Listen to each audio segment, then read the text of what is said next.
Whatever the setbacks of the moment, nothing can stop us now. Whatever the difficulties, Africa shall be at peace. However improbable it may sound to the skeptics, Africa will prosper. More than anything, UNISA must be celebrated as a pioneer of the distance education model, an enduring gift not only to South Africa, the continent, but to the human civilization in the knowledge arena the world over. Education is the light in a dark room.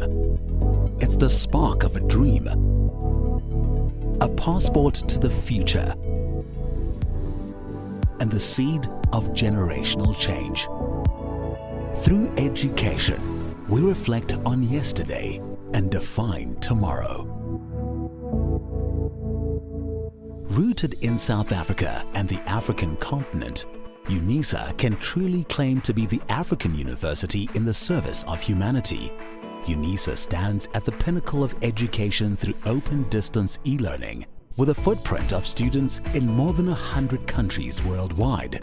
Since the founding of the university in 1873 as an examining body, we have been a trailblazer. UNISA is the first and only institution in South Africa to carry our country's name with pride, and the first public university in the world to exclusively teach by means of distance education, an ever-changing dynamic university with a global reach. UNISA's history spans the entire modern history of South Africa, opening up a world of academic study opportunities for former activists and struggle heroes, thought leaders, business people, legal experts, acclaimed entertainers, and sports stars. The university takes pride in almost 1 million alumni, with 10 alumni chapters internationally making their mark in diverse fields and capabilities. Some of the noteworthy alumni include President Nelson Mandela, Thabo Mbeki, who is also the Chancellor and custodian of the university's Calabash Awards, current President Cyril Ramaphosa, former South African Reserve Bank Governor Jill Marcus, and current one, Lesetja Kganyago. Internationally, Reserve Bank governors of Eswatini and Namibia, to name but a few. At UNISA, the World Wide Web is our educational playground, but we also have beautiful and impressive campuses. UNISA's Makelneuk campus is located in the city of Tshwane and is a major landmark of the capital city. The Florida campus in Johannesburg is UNISA's science campus, housing state-of-the-art infrastructure and laboratory equipment.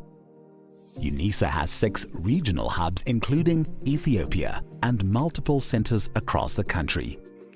We have embraced the fact that we need to adapt quickly to the fast-paced higher education environment of the 21st century, and this is reflected in our management style and leadership practice. In articulating her vision, the new Principal and Vice Chancellor of the University of South Africa, the first black woman to be appointed at the helm of UNISA, Professor Puleng Linkabola, shared that UNISA is well placed to address society's most demanding challenges by using research to meaningfully transform the lives of those in our communities. To this end, UNISA is working on the following catalytic niche areas. Marine Studies. As a discipline, Marine Studies covers field-specific studies like marine ecology and biology to policy-related studies like marine spatial planning and coastal economies. Many other areas of marine research and studies are covered in this niche area. Aviation and Aeronautical Studies. Aviation and Aeronautical Studies covers specializations in areas as diverse as aeronautical engineering and aerospace safety, and South Africa's 18 airports forms a major role player for passengers and goods transitioning to and from our country. This is a niche that supports a major component of the country's economy. Automotive Studies. The South African automotive industry is projected to grow from 600,000 to 1.4 million vehicles a year in production. There is major potential to be explored in UNISA's commitment to automotive studies. In 2022, students from the Department of Mechanical Engineering participated in the Sasol Solar Challenge with their solar-powered car that travels from Johannesburg to Cape Town without using a single drop of fuel. Energy Studies. UNISA's Institute for Development of Energy for African Sustainability specializes in designing chemical processes, reducing material and energy consumption, as well as carbon dioxide emissions. Space Studies and Square Kilometer Array.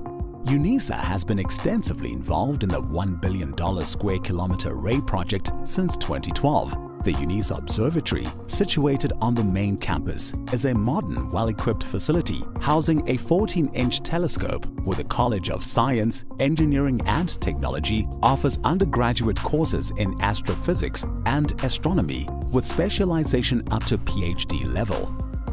Fourth Industrial Revolution and Digitalization.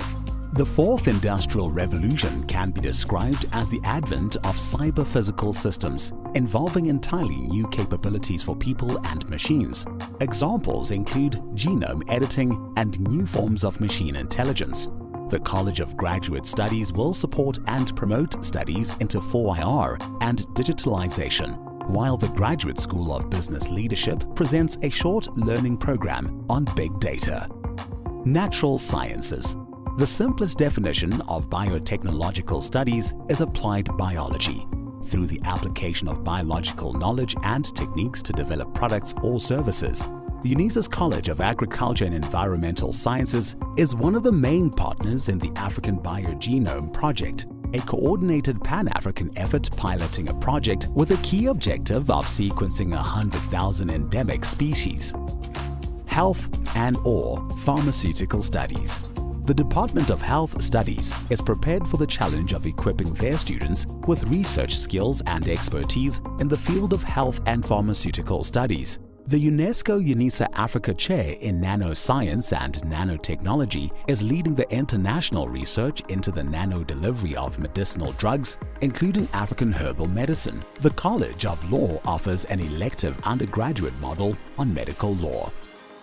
Feminist, Womanist, Wusadi Theorizations.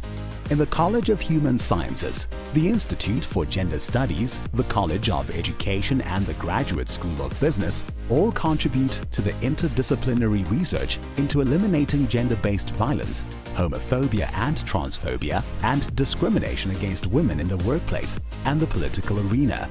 The Institute also uses education about gender as an effective way to achieve gender equality and the empowerment of women. Student support and co-curricular activities.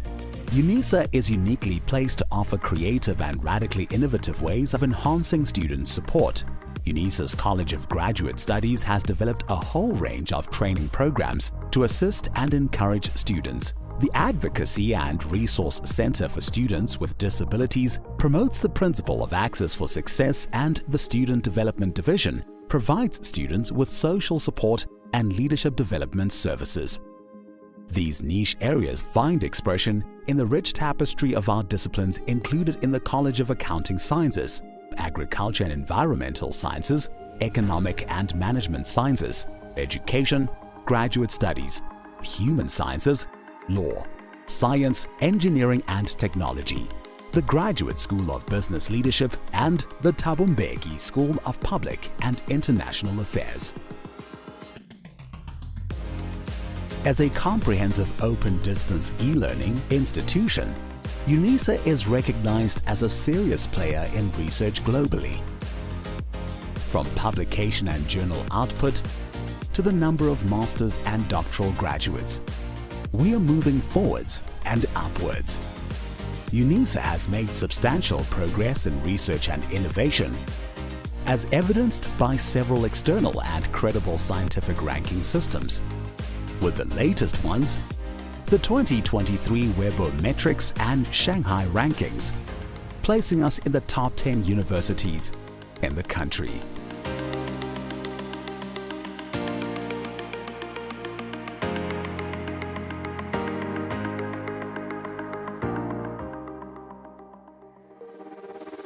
As Africa's leading open-distance e-learning university, we can reflect with great pride on the past 150 years of transformational education, and we are confident in our ability to succeed and become a truly high-performance university as we define tomorrow.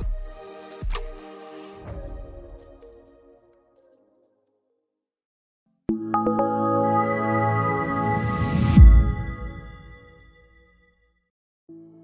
University of South Africa prides itself for being the African university, shaping futures in the service of humanity. We congratulate all our students for having walked this journey with us. And today, we celebrate you for having successfully completed your qualifications. To you we say, Halala. To all our graduates and diplomandi in this ceremony, please pay attention to the following instructions. For degree qualifications, a graduations officer will signal degree candidates to rise and approach the stage. You will need to have your seat ticket and the yellow photography card in your right hand with your hood already draped over your shoulders. One of the official photography officers will take the yellow photography card from you. A graduations officer will then indicate to you where you need to wait at the bottom of the stairs and when you may proceed to go up onto the stage and stand on the mat with feet markers next to the podium. You will hand in your seat card to the dean or college representative. Turn and face the audience and look towards the photographer for your first on-stage photograph. The dean or college representative will announce your details and hand you back your seat card. You will then proceed towards the chancellor, vice chancellor or acting vice chancellor and kneel with your right knee on the stool. At this point, your degree will be conferred. You will then proceed to the next official who will congratulate you by shaking your hand. Continue towards the registrar standing at the end of the stage. Turn and face the audience and remember to stand on the mat with feet markers in front of the registrar and smile for the camera. A second on-stage photograph will be taken at that moment. Leave the stage by the stairs closest to the registrar. Proceed to the table at the far right to receive your certificate.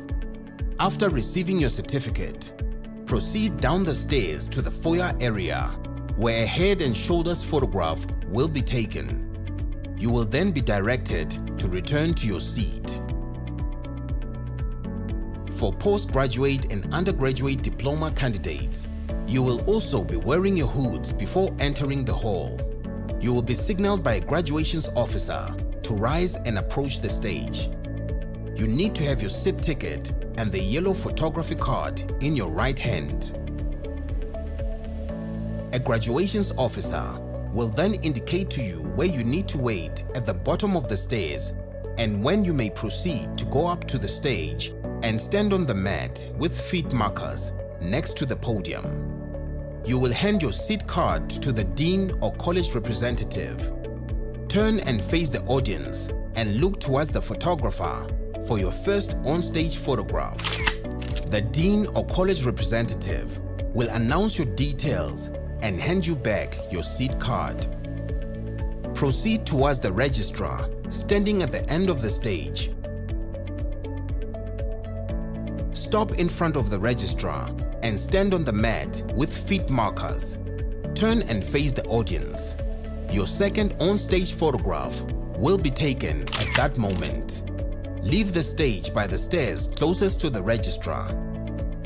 Proceed to the table on the far right of the stage to receive your certificate. After receiving your certificate, proceed down the stairs to the foyer area where a head and shoulders photograph will be taken. You will then be directed to return to your seat. We hope that you will enjoy this occasion.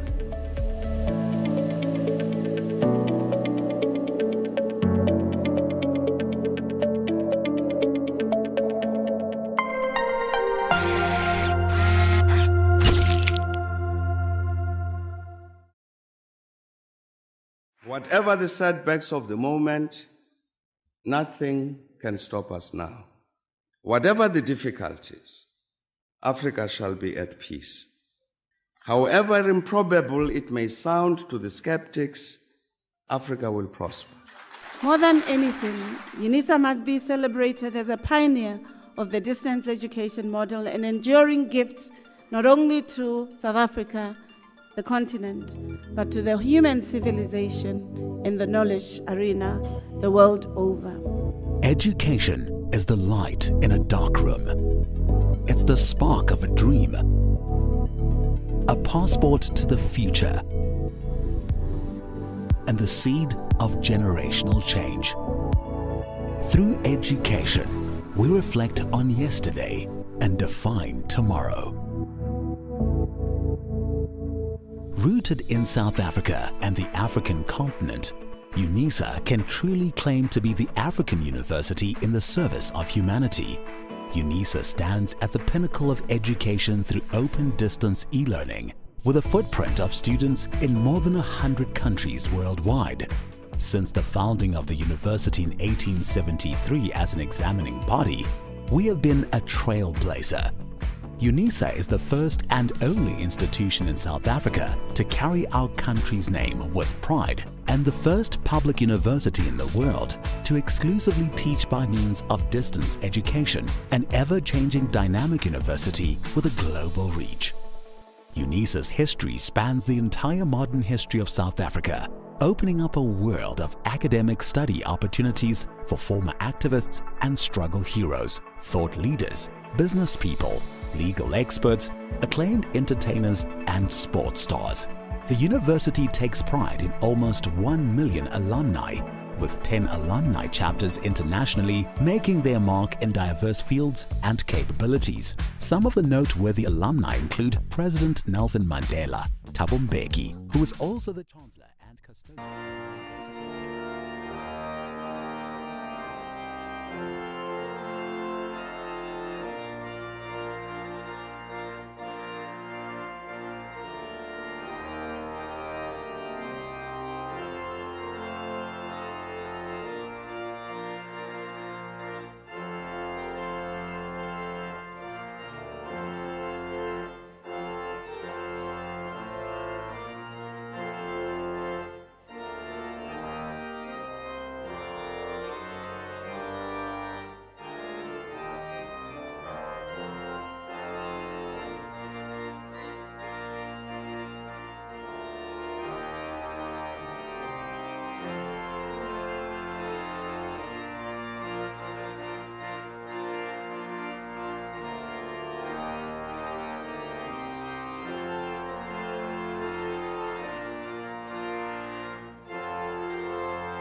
By virtue of the powers vested in me as acting Vice-Chancellor, I constitute this gathering a congregation of the University of South Africa. Ladies and gentlemen, we request you to join us in silent prayer or meditation to give thanks for the achievements being celebrated on this occasion. Let's pause for a while.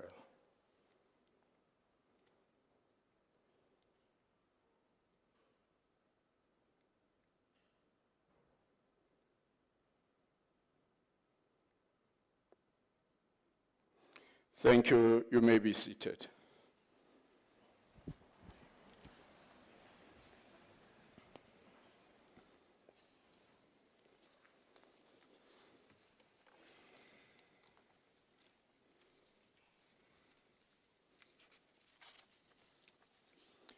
Ladies and gentlemen, a very good evening to you all.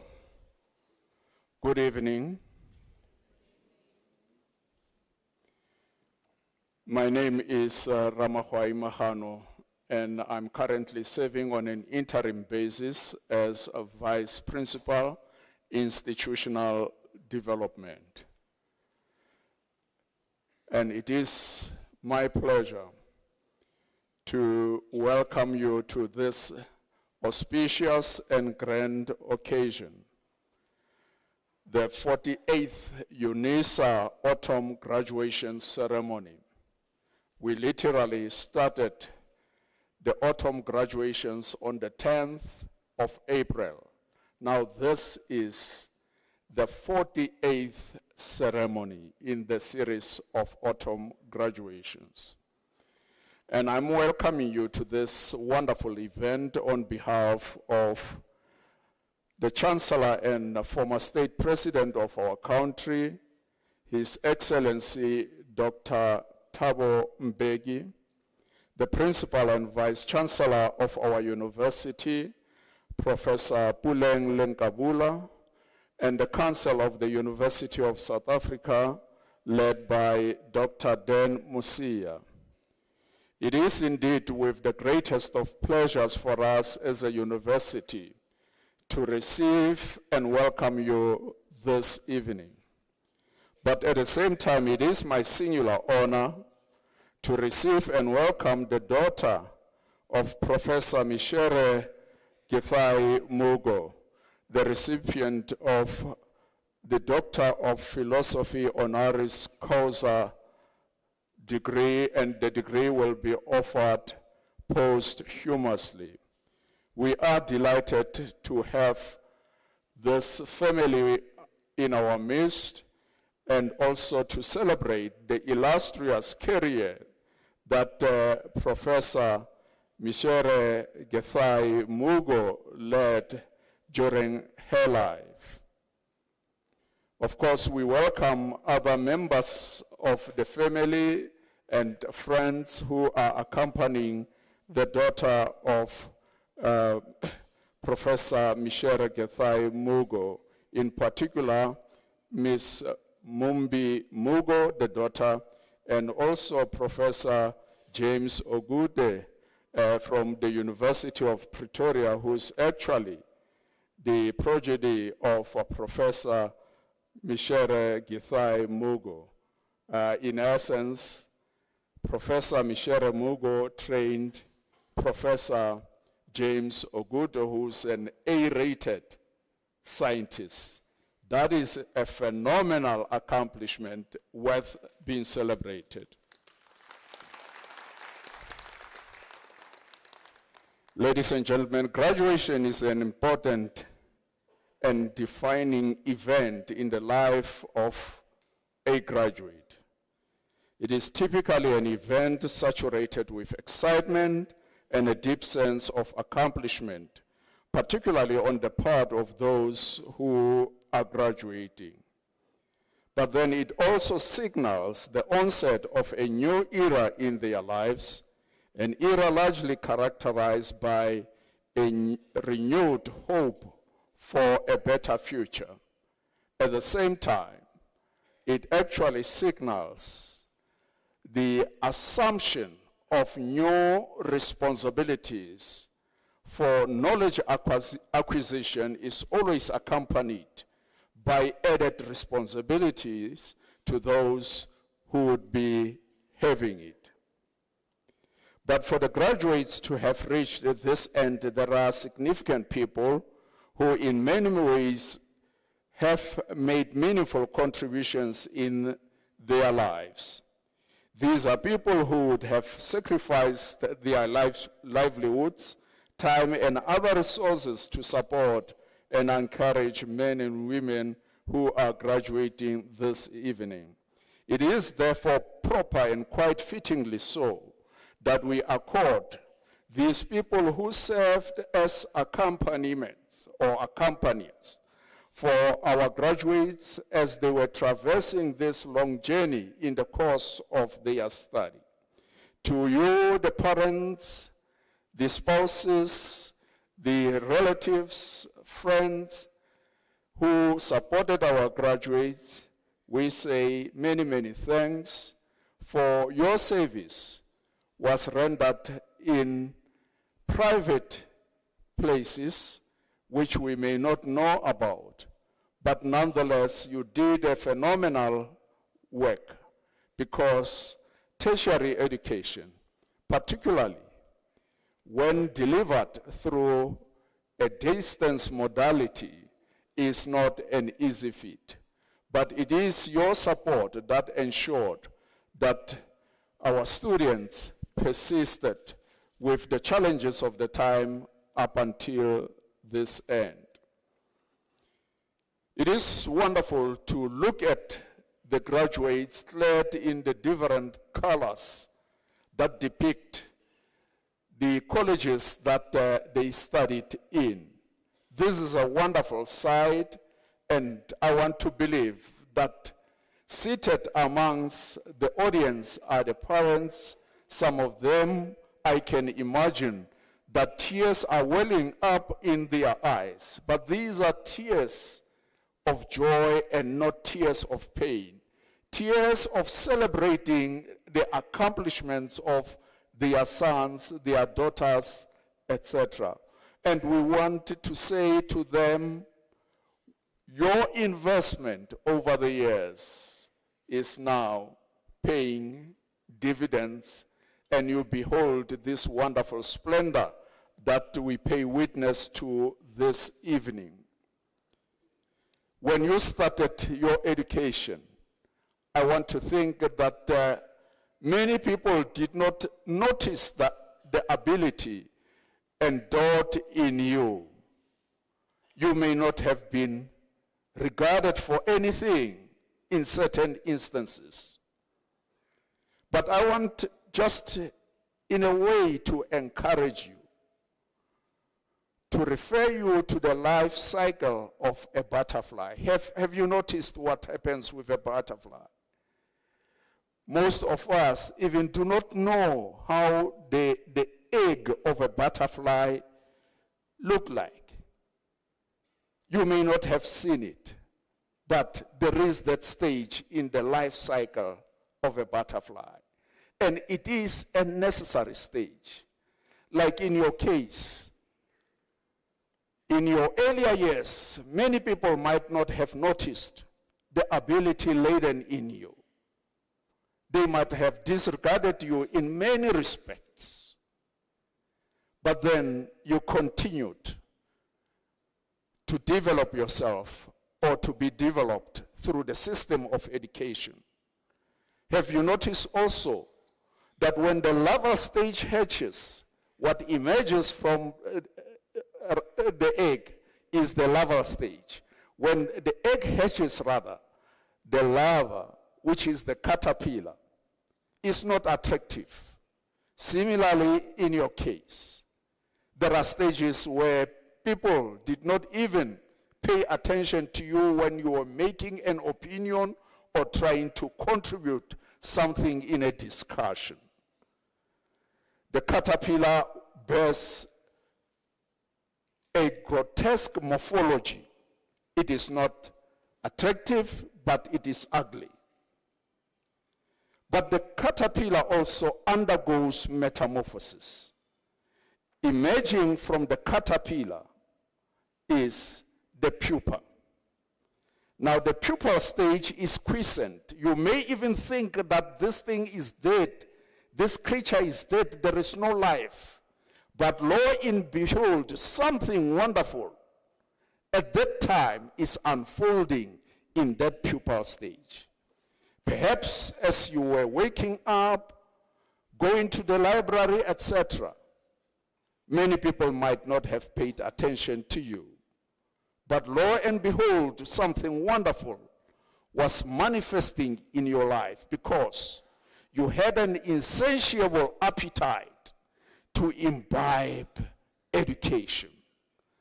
But emerging from the pupal stage is a butterfly clad in bright colorations, like it is the case with you this evening.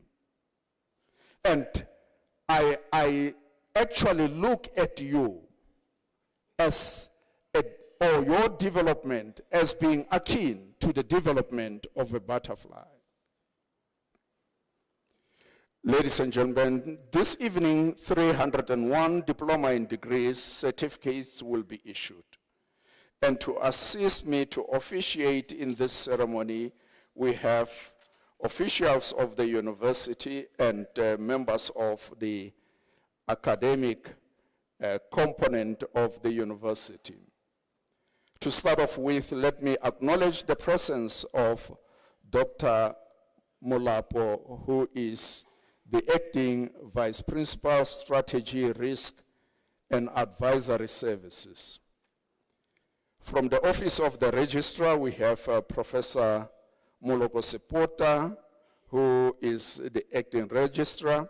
We also have Professor Mukhashwa, who is also the Deputy Registrar.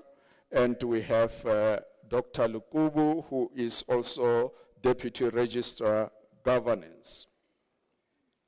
We have also other officials of the university, Mr. F. Siveko, Executive Director, Facility Management, Memathari, who is the Executive Director, Department of Institutional Advancement.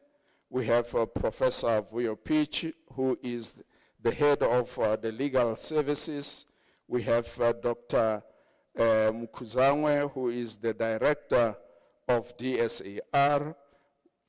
And from the College of Law, we have Professor T.E. Manamela. From the College of Human Sciences, we have Professor Z.Z. Nkosi, the Executive Dean of the College. We also have Professor T.D. Mashao, the Deputy Executive Dean of the College. And also we have Professor Itumele Motwahai, who is the chair of a department in the College of Human Sciences. Representing the College of Agriculture and Environmental Sciences, we have Professor Monden Twasa, who is the acting executive dean of the college. From the College of Education, we have Professor T.V. Manyike, who is the head of the Department of Languages in the College of Education. And we have Professor M.M. Poshoko, who is the head of academic quality assurance. From the College of Accounting Sciences, we have Mr. H.D. Songwani, as well as Mr. V.F. Msiza. From the College of, the Graduate School of Business Leadership, we have Professor P.M. Sweli, as well as Professor A. Hrobler. Professor Msweli is the Executive Dean of the Graduate School of Business Leadership. Of course, we want to acknowledge the supervisor of the doctoral candidate, Professor V. Naidu. He is the professor who actually guided the doctoral candidate, Me Masintle Salome Mamokoni Lengane, to completion. Congratulations to Professor V. Naidu, and will at a later stage be congratulating Me Masintle Salome Mamukoni Lengani, our colleague at the university. But then there are people who work behind the scenes. These are people who ensure that an event of this magnitude flows seamlessly. And we want to appreciate them because oftentimes their names do not appear in the programs that you have. But they are doing a phenomenal work at the university. These are colleagues, and because of time, I would not particularize them by name, but let me suffice by indicating that they are colleagues in the graduation division of the university and colleagues in the Department of Institutional Advancement. And these are colleagues who ensure that the organization is as it is, and also each student will receive their certificate seamlessly. And in addition, we have colleagues from the Department of Facility Management. These are colleagues who ensure that this auditorium is arranged in the manner that is desirable for an event of this magnitude. They are also appreciated. And colleagues from the Multimedia Center, these are colleagues who ensure that this event is actually shown on YouTube. It is streamed live, and you will be able to access it on YouTube. As we speak, it is streamed on YouTube. For those who may not have been able to attend the ceremony in person, they will be able to watch it on YouTube. And we appreciate this wonderful service that these colleagues are rendering to the university. And also we want to appreciate the Department of Human Resources. To have an event like this, we need to prepare for unforeseen circumstances. That is why we have organized the people from the health and wellness services. You would have seen paramedics around and ambulances, so that in the event there is a need for such a service, we are able to provide for it. And our appreciation also go to Dr. Isabel van Rensburg, the organist, who always nourishes our souls and spirits with melodious musical renditions when we attend events of this nature. And we want to appreciate Dr. Isabel van Rensburg for her skill and talent.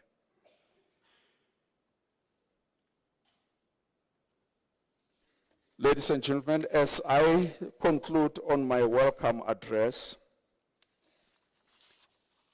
I would like to make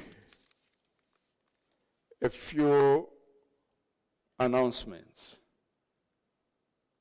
I would want to indicate to all of us, to start off with, that if you have a cell phone, put it on a silent mode now. And I always say, if it is difficult for you to put it on a silent mode, you can ask the person next to you to do that for you.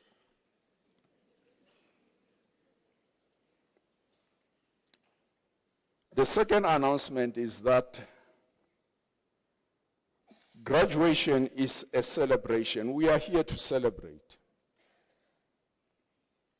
And in the African context, when we celebrate, we ululate, we dance, we give our recitals, our praises, and these are very, very important because they embody our experiences throughout the lineages.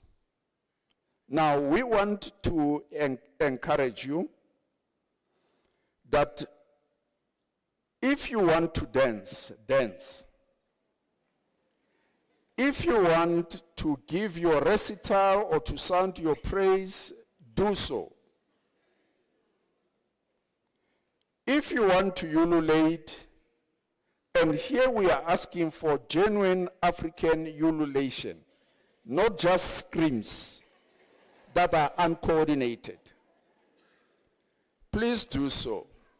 However, there is a serious restriction. The restriction is you only do so for your daughter or your son or your relative.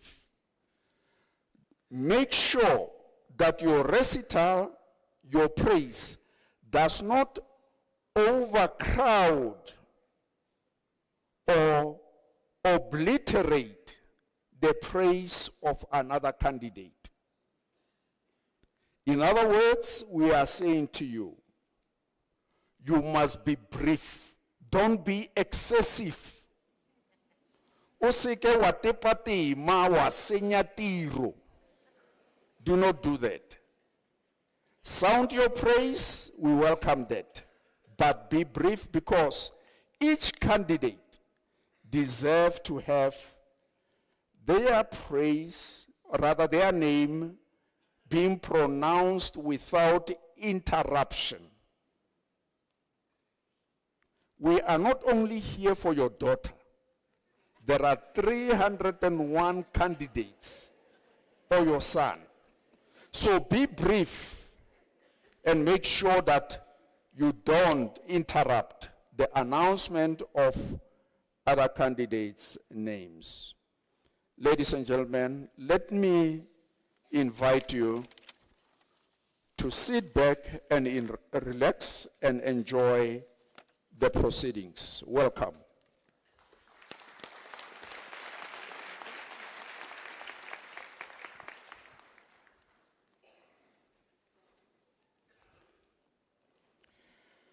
Ladies and gentlemen, it is an honor to inform you that we will now proceed to confer an honorary degree posthumously. I request Professor Nkosi, the Executive Dean of the College of Human Sciences, to introduce the candidate. Mr. Acting Vice Chancellor, Ms. Mumbi Muko, the daughter of the late Mshere Kitai Muko, will receive the honorary degree on her behalf.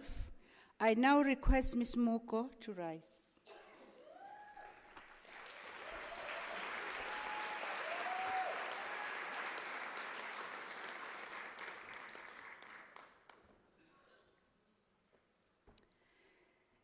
Mshere Kitai Muko, a dual citizen of Kenya and the United States of America, passed away on 30 June 2023 at 11:30 at the age of 80 after a 16-year intense and heroic battle with multiple myeloma. Born in Kiringaya on 12 December 1942, she was the third born of Senior Chief Richard Karuka Kitai and Mwalimu Grace Njeri Kitai. Mshere attended Alliance Girls High School from 1957 until 1960. Though colonialism was coming to an end during that period, the British colonial establishment remained convinced that Black Africans were not as intellectually capable as their white counterparts. To test this racist theory, Mshere found herself thrust in the middle of what would become the educational desegregation projects in Kenya, which was similar to the civil rights movement in the United States and in particular the Little Rock Nine in 1957. Michere was selected as the first and only African child to attend Limuru Girls High School, then an all-white girls' high school. She enrolled at Makerere University in 1963, where she studied under John Mbiti, Okot B. Tech, and David Cook, among others. It was during this period that some of her earliest poems were broadcast on BBC. Later, she became the first female editor of Pen Point, a literary journal of the English department. While she was at Makerere University, she witnessed the rise of students' intellectual activism, most of it expressed through the publication of short stories, plays, and poems, as well as debates among peers who confidently challenged their professional interlocutors. Emerging from what was seen as the Makerere tradition, Michere enrolled for a postgraduate diploma in education at the University of Nairobi in September 1966. A program she would later lament had a progressive vision meant to produce teachers who would decolonize education, professionals who were ingrained in the philosophy of education for liberation, very much in line with Paulo Freire's ideas in the pedagogy of the oppressed. Michere left Kenya for Canada in 1969 to pursue higher education at the University of New Brunswick, where she was introduced to African American and Caribbean writings and the growing culture of letters in the Black diaspora. This intellectual climate expanded her connections to the Black arts movement, providing her with the opportunity to connect struggles of African Americans to those of liberation movements around the world, especially those in the Southern African countries. A little known aspect of Michere's life was her deep involvement with militant movements fighting for independence of Namibia, Angola, Mozambique, Zimbabwe, and South Africa.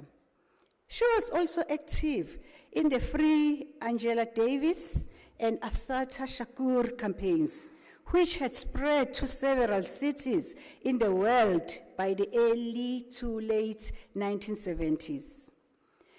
Her return to Kenya in 1973 was met with yet another honor, the first man/woman to hold a PhD in literature in all East Africa. In September 1973, Michere joined the Department of Literature at the University of Nairobi as a lecturer. In the decade that followed, she would engage with, train, and influence a generation of students and lecturers. A doctorate in literature and a postgraduate diploma in education enabled Michere to bring her imprimatur to debates on education and curriculum development. For Michere, the biggest national educational projects between 1973 and 1982 included overhauling the then colonial secondary school curricula, promoting drama and thereafter in the schools and colleges, and applying individual and collective research to practical community needs. Michere, who was aware that the post-colony was erasing the contributions of women, traversed the country and interviewed former Mau Mau women fighters. She was one of the intellectuals who worked very closely with Field Marshal Muthoni Wakirui and Mukami Kimati. History was incomplete and inaccurate, she argued, if it erased the narratives of women in the liberation struggle. Don't leave, stay.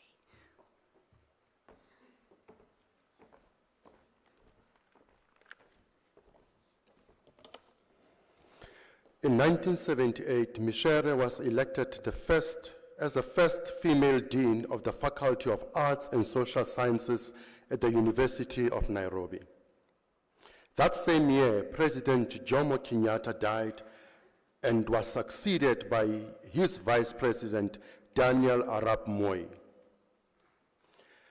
In this period of uncertainty, it quickly became evident that the new government was troubled by the radical politics of Michere and several of her colleagues and students. As a result, she became the target of constant harassment. The increasingly oppressive policies of the Moi regime disrupted teaching at the University of Nairobi, with the situation becoming worse in the aftermath of an attempted coup in August 1982. As these efforts to clamp down on activists, professors, and students intensified, Michere was smuggled out of the country with her two young daughters, Mumbi 7 and the late Njeri Kui 5, to begin an arduous life in exile. Michere and her daughters began their exile in Kenton, New York, where she taught at the St. Lawrence University. Immersing herself in the community activities, she taught creative writing courses on African civilization and Kiswahili in the maximum security prison. Most of the inmates were Black and Latino, had been removed from their hometowns and incarcerated far away from their families in what she considered to be a form of exile in their own country.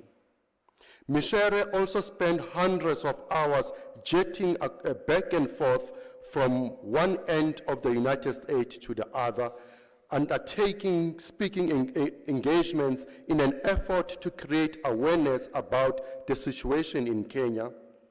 At schools, Mumbi and Njeri, the only two Black children in the school, became targets of bullying and racist attacks. Michere, feeling alienated geographically, historically, and spiritually, decided to return to Africa. She applied for and was offered a position of chair and professor of English at the University of Zambia. During a stopover in London, while en route to Lusaka, she was informed that she would not be granted entry to Zambia based on the telephone conversation between President Moi and his counterpart, President Kaunda.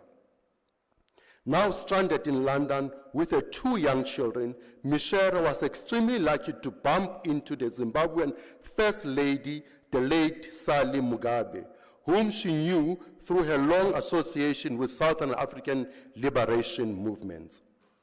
Upon her arrival in the newly independent Zimbabwe, Michere embarked on the production of progressive indigenous literature for Zimbabwean government schools, co-editing 8 supplementary readers. By reason for a particular interest in orature, she wrote one for her most powerful monographs, African Orature and the Human Rights. Michere's time in Zimbabwe was filled with intellectual and political work, as she continues breaking the silence around the political environment in Kenya and South Africa and other political struggles globally. During this time, her passport was confiscated by the Kenyan government. Thanks to President Mugabe, Michere became a Zimbabwean citizen until 2010, when she regained her Kenyan one. Michere returned to North America as a visiting professor at the Africana Studies and Research Center at the Cornell University in 1992 to settle her daughters before returning to Zimbabwe. After a health scare, she was forced to remain in the United States and joined the Department of African American Studies at the Syracuse University in 1993, where she served for 22 years. After her retirement in 2015, she was awarded emeritus status. At Syracuse University, Michere became the first black professor to be designated Laura J. and Douglas Meredith Professor for Teaching Excellence. She received over 20 awards from students' organizations across the campus and for her leadership and human rights activities. During her academic career, Michere served as a supervisor for a large number of dissertations, graduate theses, undergraduate theses, honors theses, and special projects at the 4 primary universities where she taught: Cornell, Syracuse, Nairobi, and Zimbabwe.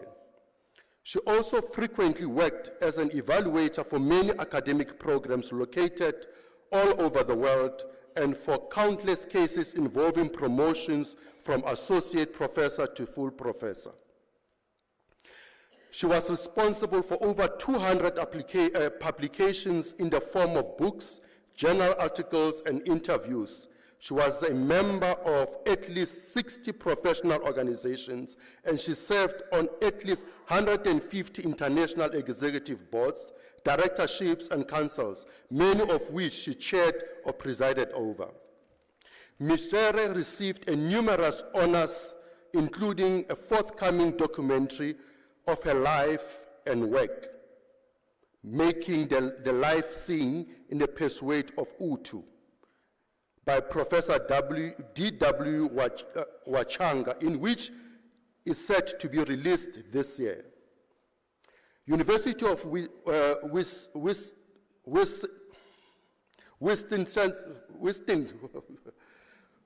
the University of Wisconsin, my English is going. The University of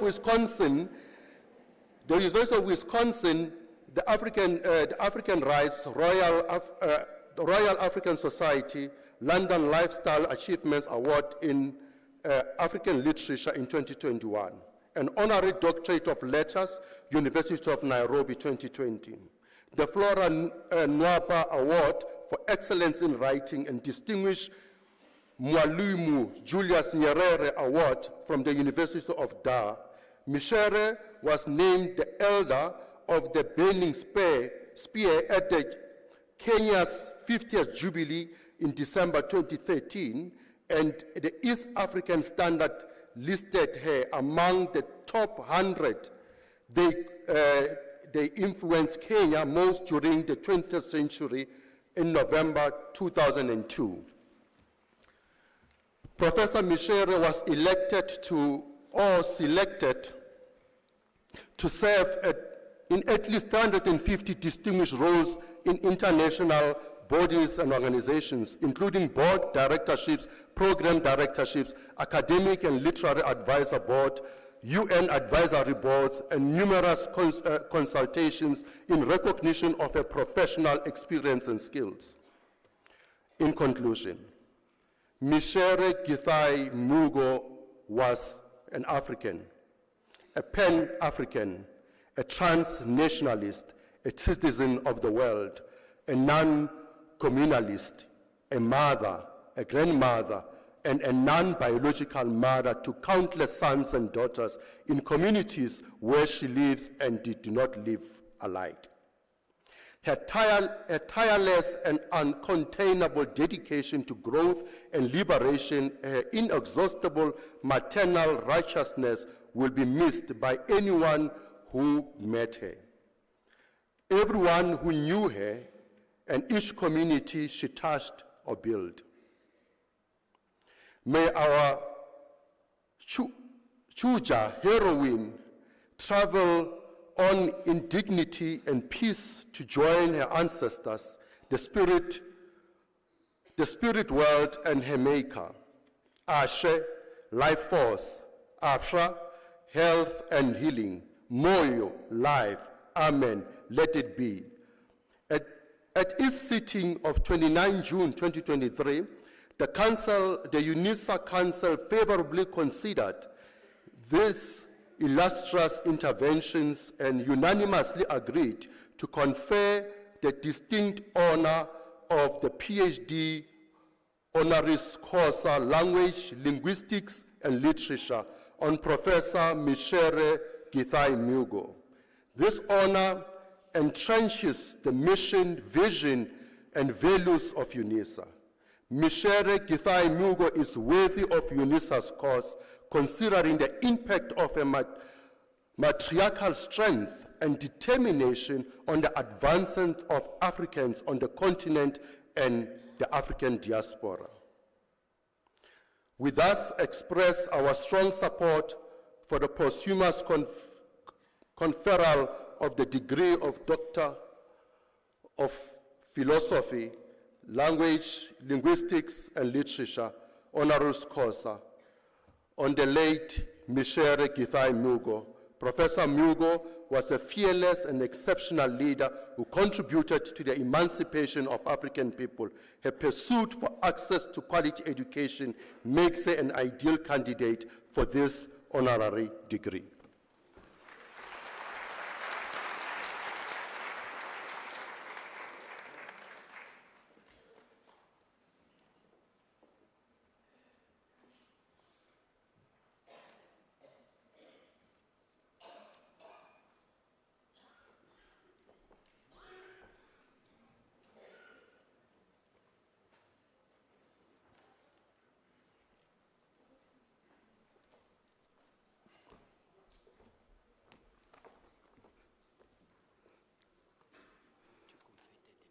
Yeah.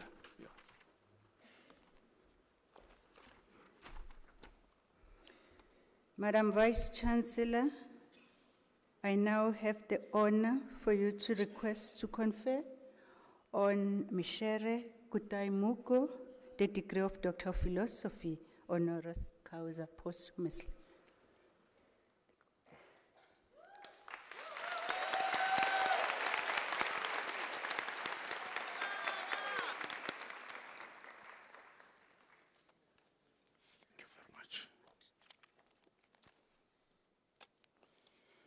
I confer the degree of Doctor of Philosophy, honoris causa, on Michere Githai Mugo posthumously.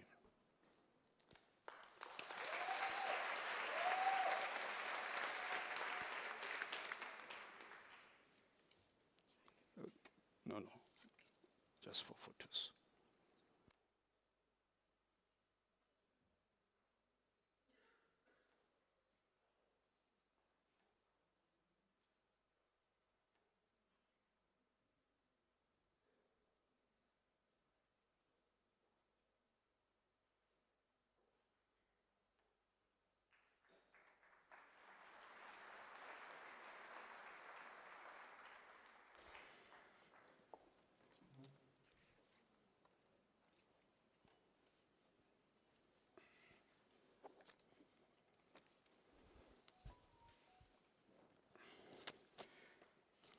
Ladies and gentlemen, it is evident that Professor Michere Githai Mugo's career was quite illustrious, impactful, and transformative.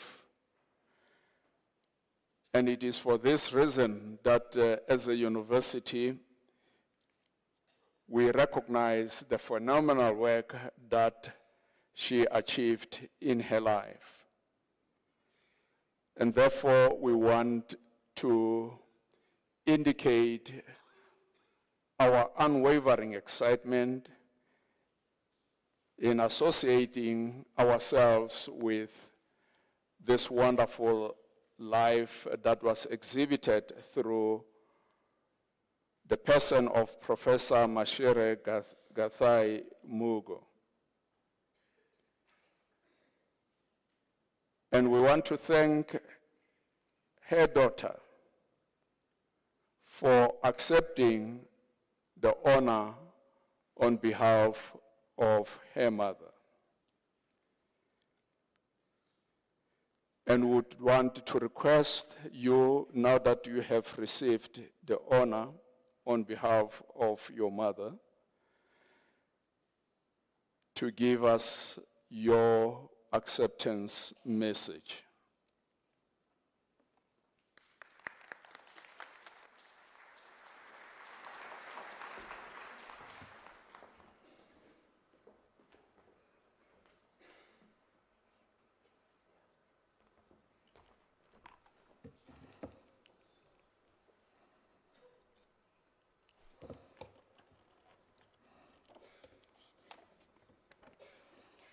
Honorable Chancellor, Vice-Chancellor, Council members, Chairperson, Department of Gender and Sexuality Studies, Associate Vice Provost of Scholarship and Research Development at James Madison University, Excellencies, Honorables, esteemed parents, faculty, fellow graduates, all protocols observed. I stand before you today with a heart overflowing with gratitude and humility as I accept this honorary doctorate degree on behalf of my late mother, Professor Mishere Githai Mogo. I am acutely aware of the profound significance of this moment. This is not only a homecoming for me, but for my late mother and my late sister as well. We from the African continent believe that our ancestors live on, and so as I stand here with you this evening, I feel their presence amongst us. Before I begin, I would like to congratulate all the graduates and their families. All those receiving degrees have achieved something quite profound. Although it may not seem so now, what you have endured and accomplished is of major significance. When I was asked to deliver this acceptance speech on behalf of my late mother, I was overcome with fear. In preparing what to say, I remembered how my mother often began her talks with anecdotes, and so I ask you to oblige me and allow me to share a favorite of hers. Now, before she began, she would warn her audience of the fact that if she had told the joke and they had heard it before, they should feel free to take a nap until she was done. She then proceeded to playfully warn the audience to prepare for a 3-hour lecture, citing a professor who was asked to give a talk, went on for 3 hours, and when asked, and at the end of his talk, there was one young man left in the audience. The professor, very deeply moved, thanked the man for staying on. The former fidgeted nervously before informing the professor that he was from media services and waiting to collect his microphone. With that, I am not a professor, and I definitely will not keep you here for hours. Revered audience, it was on my flight to OR Tambo Airport from Syracuse, New York, that I once began adding notes to the many beginnings I had written for this address. Alas, I realized this was all I had. Several beginnings, only a hint of a middle, and not an inkling of a conclusion. So I offer you my beginnings, which it occurs to me is the significance behind this occasion in the first place. Being awarded a degree is not an end to something, but rather a beginning. As much as this honorary degree recognizes my mother's past contributions, it also initiates a new chapter in both her legacy and my life. Today, we gather to honor a luminary whose legacy embodies the very spirit of resilience, activism, and intellectualism that has coursed through the veins of the illustrious University of South Africa for generations. A quick look through the list of notable UNISA alumni reveals we are standing on the shoulders of giants and how we cannot help but be reminded of the profound impact of all these individuals who dared to challenge the status quo and pave the way for a more just and equitable world. In the vibrant tapestry of Africana literature, social and political activism, my mother's life has always stood out to me as a towering beacon of inspiration. From her earliest days, she was imbued with a fervent belief in the power of words to shape the destinies and ignite revolutions. Like the griot of old, she wielded her pen and voice with both wisdom and passion, weaving tales of her story, resistance, and resilience that reverberated across Africa and continents. For her to now be mentioned in the same breath as the luminaries who passed through the hallowed halls of UNISA is a privilege beyond measure. From the indomitable spirit of Nelson Mandela to the unyielding courage of Robert Sobukwe, each name represents a chapter in the epic saga of African liberation. For my mother's name to be added among them is humbling and an honor that she could never have asked, let alone dreamt of. As I reflect upon my mother's journey, I'm reminded of the words of another esteemed product of UNISA, Archbishop Desmond Tutu, who once said, "Do your little bit of good where you are. It's those little bits of good put together that overwhelm the world." Like so many of her contemporaries, my mother traversed continents and crossed borders in pursuit of a dream of a global African people liberated from the shackles of oppression and exploitation. And yet, my mother's journey was not without its challenges. Like many of UNISA's celebrated luminaries, she faced persecution and imprisonment for daring to speak truth to power, and endured long years of exile, as you have heard, far from her land of birth. But through it all, she remained unbroken, her spirit undimmed by the trials and tribulations that beset her path. In the crucible of exile in newly independent Zimbabwe, she found solace and solidarity amongst kindred spirits who shared her vision of a just society. Together with her comrades, she lent her voice to the chorus of dissent that echoed from Harare to Soweto, Dar es Salaam to Windhoek, Nairobi to Maputo. And in those moments, she remained steadfast in her belief that another world was possible, a world where all people could live in freedom with dignity and pride. The words of another UNISA alum, the South African writer, Eskiampalele, resonate deeply with me as I reflect on my mother's tireless devotion to community service and her tireless pursuit of Utu or Ubuntu. Celebrated as the father of African humanism, he showed the deep vision of a man who challenges us to know our Africa intimately, even while we tune into the world at large, as he so eloquently attested.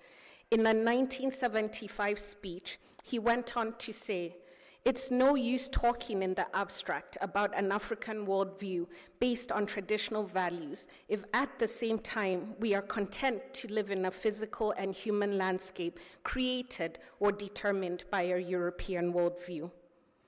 For my mother, education was not only merely a means to an end, but rather a sacred duty to demonstrate that academic knowledge does not benefit the individual if he or she does not place it at the service of fellow human beings. She thought of the classroom as a larger classroom of society, the world, and the universe. Today, she would remind herself and others that the purpose of knowledge is to solve the problems facing humankind, especially the vulnerable and most deprived. She would further challenge herself and others to harmonize knowledge by applying it to transform ourselves and caution us that all degrees are worthless monuments of self-glorification if we do not remind ourselves that without Utu or Ubuntu, knowledge is merely an abstraction. This is illustrated in her book titled Writing and Speaking from the Heart of My Mind, where she argues that true knowledge should not only have a mind and intellect, but a heart and a soul. She would reiterate again, knowledge must have Utu, Ubuntu. The struggle is my life. These words by famed UNISA alum and anti-apartheid leader Robert Sobukwe encapsulated the essence of my mother's existence, a life dedicated to the pursuit of justice and equality for all. And though she may no longer physically walk amongst us, her legacy lives on in the hearts and minds of all who have been touched by her wisdom and her grace. In reflecting upon the many illustrious men and women who walked through the halls of UNISA, we are reminded of their unwavering commitment to the liberation of people and the advancement of social justice. They were not merely leaders, but beacons of hope in times of darkness and catalysts for change in the face of adversity. They left an indelible mark on the world stage, as did my mother. Her life's work was a testament to the power of grassroots activism and the unwavering belief in the inherent dignity and worth of every human being. Like my sister, Njeri Koi, my mother believed in the philosophy that in every child, in my mother's case, every marginalized individual, there was what my sister termed a kernel of genius, and that every child or marginalized person should be given the chance to demonstrate the full potential of this genius. In life, my mother's words nourished the souls of those who had been silenced, offering solace to the oppressed, a rallying cry for the marginalized, a celebration for the unsung. As we gather here today to celebrate her life and life work, let us also reaffirm our commitment to the ideals for which she so tirelessly fought. Let us stand together as brothers and sisters, united in our quest for a better world, a world where the humanities are revered as sacred and where the voices of the oppressed are heard and honored. Borrowing from the tapestry of Pan-African collaboration and collective resistance, my mother's voice often recalled the echoes of melodies, prose, and wisdom of many of those who have passed through the University of South Africa, as well as those whom UNISA has honored. Like all of them, she understood that true liberation could be achieved from many avenues, including through the intersection of art and activism, of intellect and empathy. As I accept this posthumous degree on her behalf, I do so not merely as a symbol of recognition, but as a reaffirmation of our collective commitment to Pan-African excellence. For just as the stars illuminate the darkest night, so too do the achievements of all sons and daughters of Africa claimed by UNISA, who have inspired us to strive for greatness, to push the boundaries of what is possible, and to never lose sight of the inherent dignity and worth of every human being. In closing, I would like to leave you with the words of yet another UNISA luminary, former president of Haiti, Jean-Bertrand Aristide, who once said, "The only solution is to redefine the terms of our relationship with the world." Let us heed his call, and let us strive to build a world that is more just, more compassionate, and more inclusive. A world that honors the legacy of my mother, Professor Michere Kidai-Mogo. Special thanks to the Department of Gender and Sexuality Studies for nominating my mother for this degree. Thank you to the Council of the University for confirming the nomination. I would be remiss if I did not thank others as my mother would have, for in her words, bringing her to where she is. She would have begun by thanking her late parents, her sisters and brothers, extended family, friends and colleagues, mentors, students that she taught over her 46-year teaching career, her communities, and she would always end by thanking my late sister, Njeri Koi, and I, referring to us as her best friends and comrades in the struggle for social economic justice. Today, a proud alum of the University of South Africa, please know that though I stand here before you, she accepts and shares this honor with her fellow graduates. It is my deepest honor to receive this prestigious degree on her behalf. Nkosi Ngiyabonga. Thank you very much.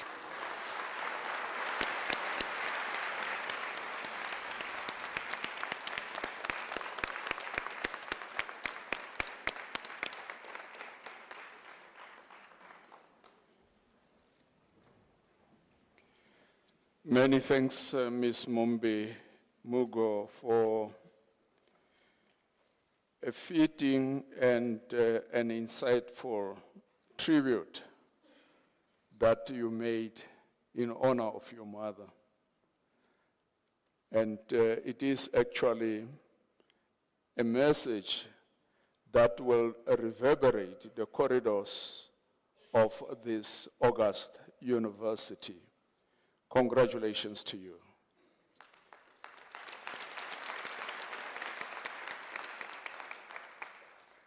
By virtue of the powers entrusted to me, I shall now proceed to confer the degrees and diplomas of the university on the candidates whose names appear in the program, and I request the representatives of the colleges to present the candidates to me.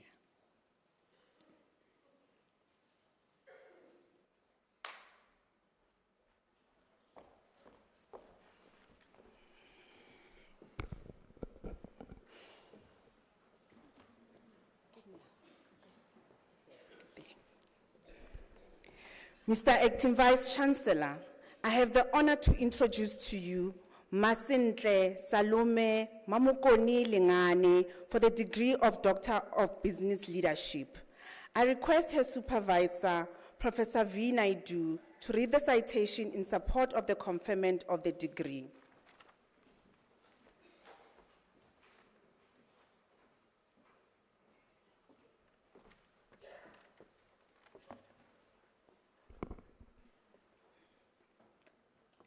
In her thesis entitled, "A Career Framework for Non-Academic Middle Management Women in Higher Education Institutions in South Africa," she addressed gender disparities in leadership using interpretive research.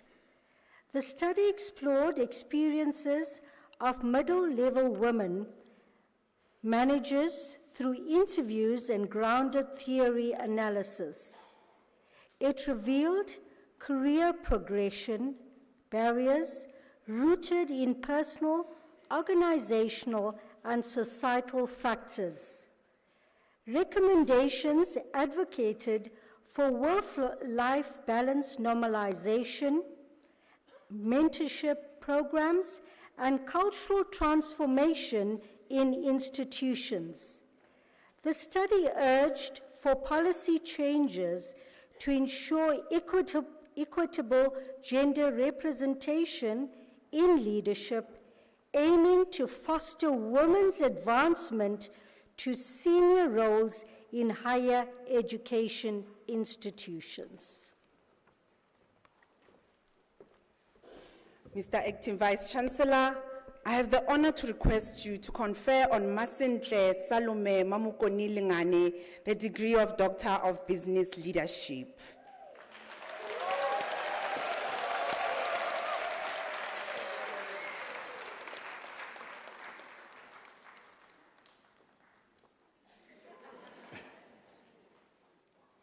I confer the degree of Doctor of Business Leadership on Masintle Salome Mamukoni Lengane.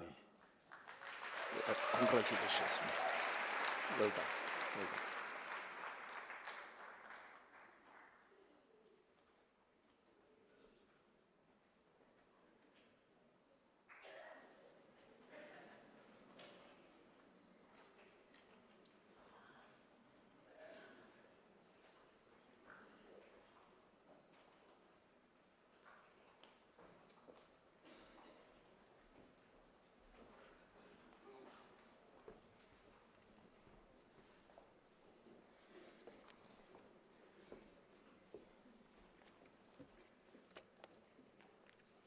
Mr. Acting Vice Chancellor,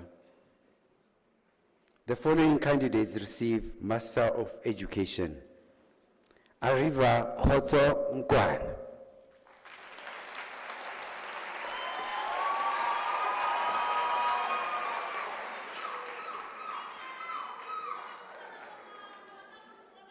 Atalia Makabo Sribana.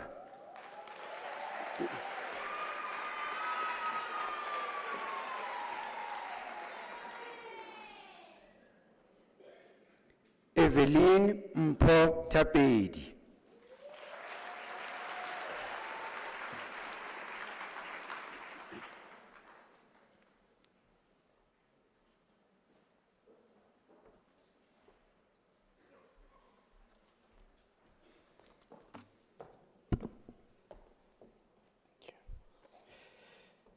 Mr. Acting Vice Chancellor, the following candidates received the degree Master of Laws.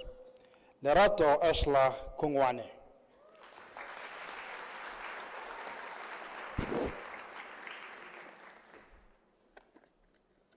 Elizabeth Kiasio Kyulu.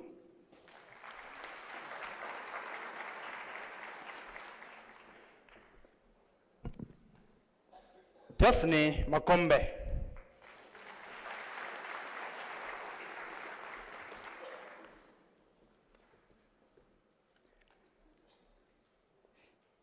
Tikatali Nathan Murauti.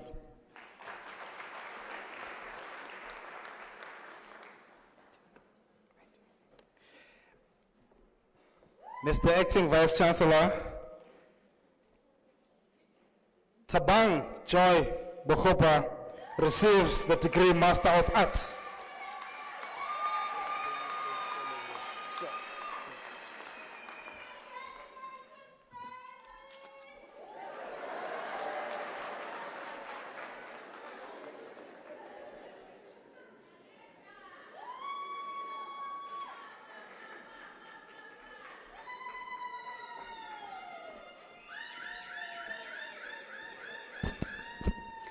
Mr. Acting Vice Chancellor, the following candidates received the degree of Master of Business Leadership. Valentina Vieira Brazo.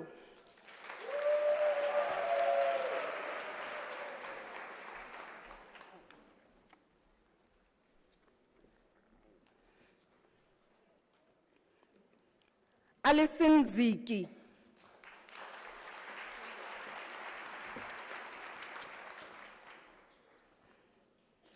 Mr. Acting Vice Chancellor, Tabiso Kate Uleboreng Dube received the degree of Master of Business Administration.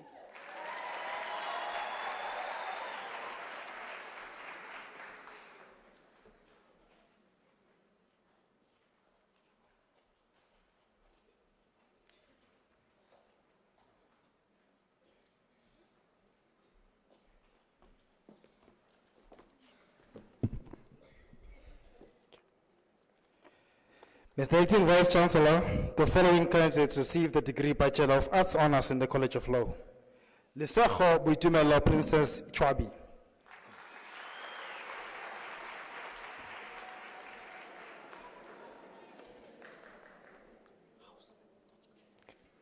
Leon Rousseau House.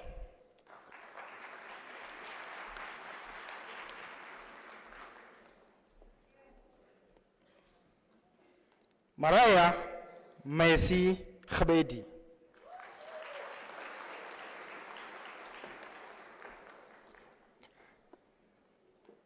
Maparo Eni Khwedi.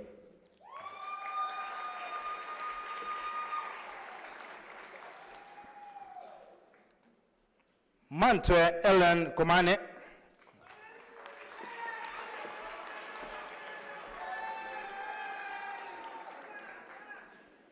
Neo Naniki Libuta.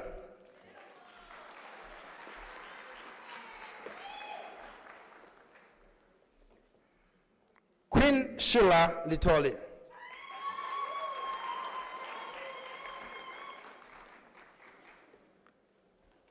Katleho Bahula Maboya.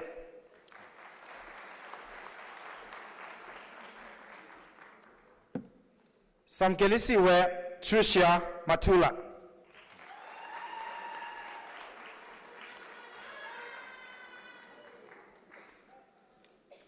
Dion Balati.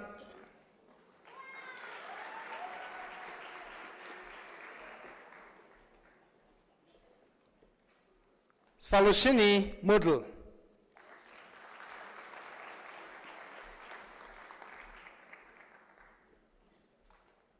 Given Litlochonolo Muketi.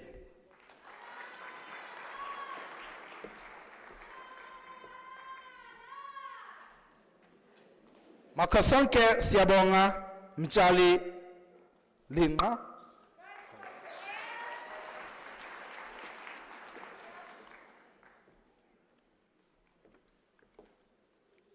Marisha Nekumbe.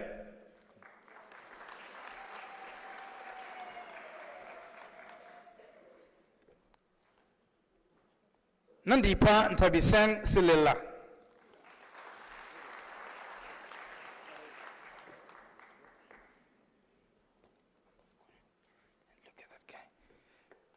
Regan Garabo Sichabe.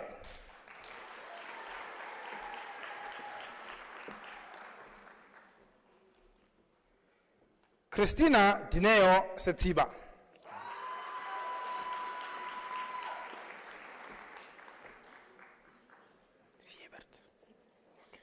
Taylor Siebert.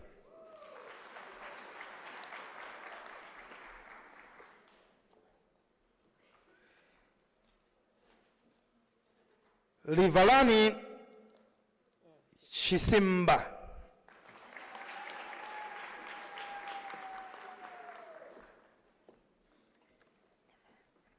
Fikiswa Prudence Zita.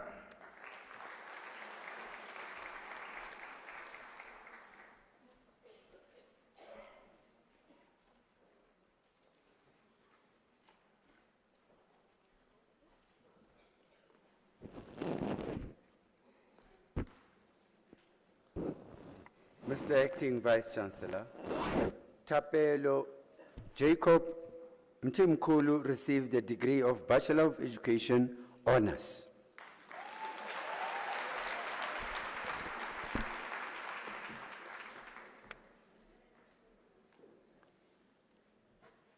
Mr. Acting Vice Chancellor, the following candidates received the degree of Bachelor of Education. Mr. Acting Vice Chancellor, Akila Khan Adhikari obtained the degree with distinction.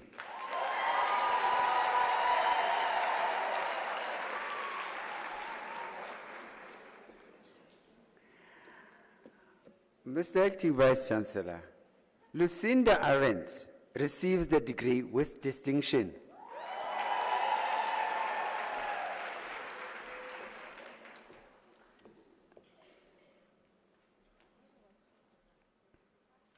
Kensani Fiona Baloi.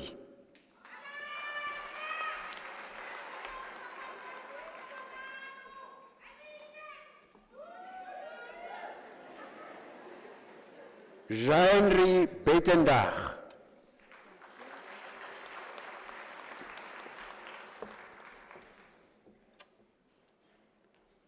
Nsako Winnie Bilankulu.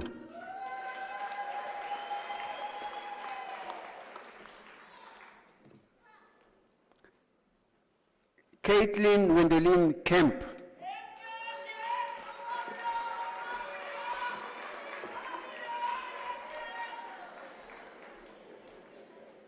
Deborah Chauke.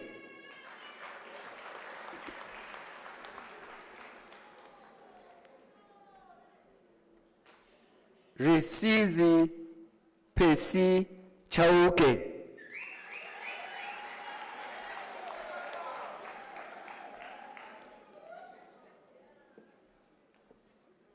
Mr. Acting Vice Chancellor, Alicia Duboson obtained the degree with distinction.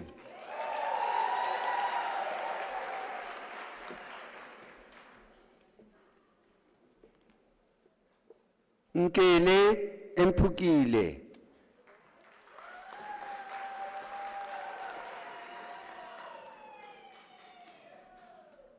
Kamugelo Sana Khalitobehu.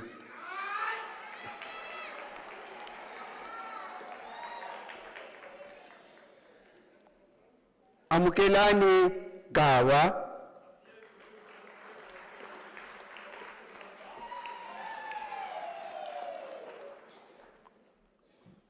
Bahle Gola.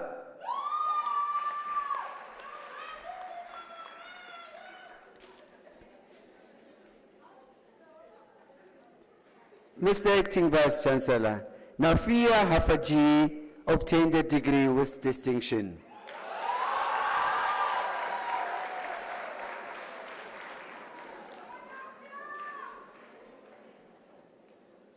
Ke lebogile Hlehlete.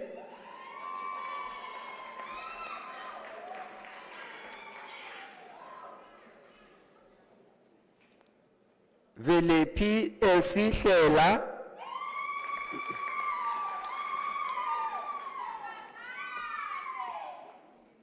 Lungile Victoria Hlomuka.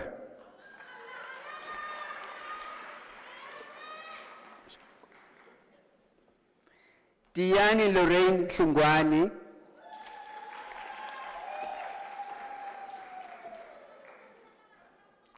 Nicola Joy Holiday.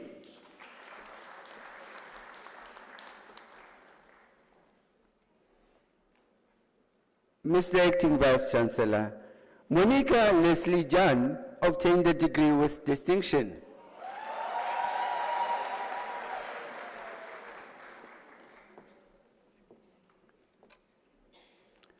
Mr. Acting Vice Chancellor, Anissa Gomez Justo obtained the degree with distinction.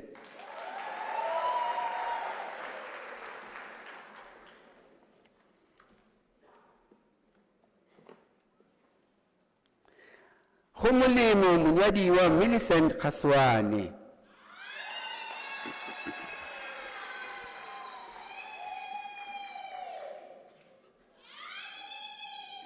Dineo Unilateral Khatle.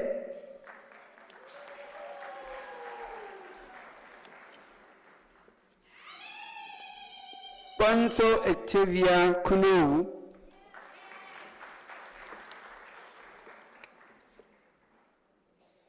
Lebogang Lefoka.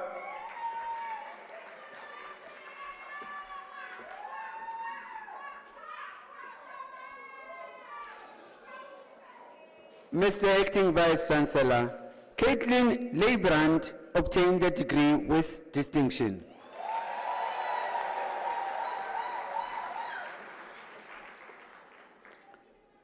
Lebogang Gladys Lekhanyane.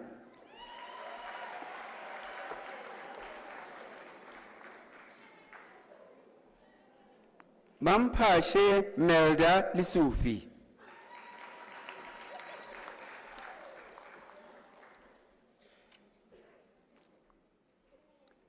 Leanne Longeria.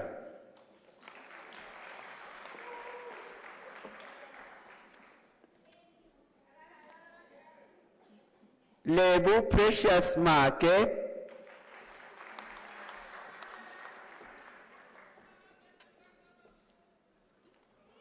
Sibusisiwe Mabaso.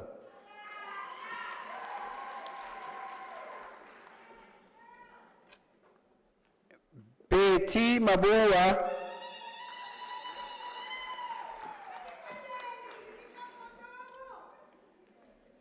Karabo Nandi Mabunda.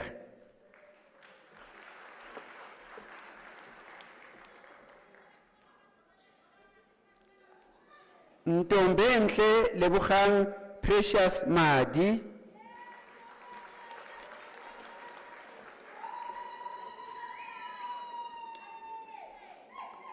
Sulufelo Mayeza.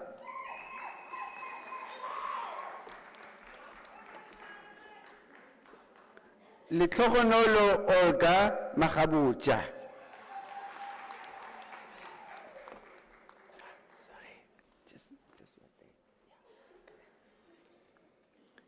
Ayanda Joy Mahlangu.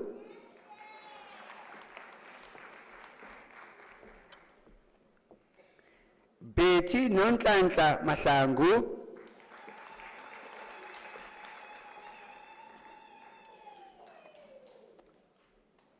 Lindy Johanna Mahlangu.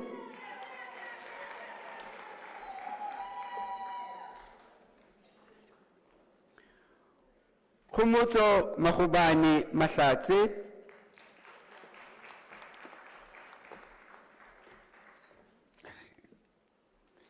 Dineo Maila.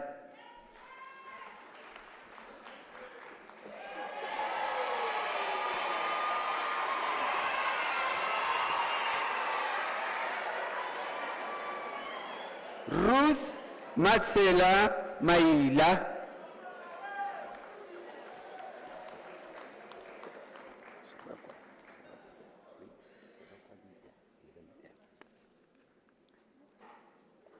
Bataha Maisela.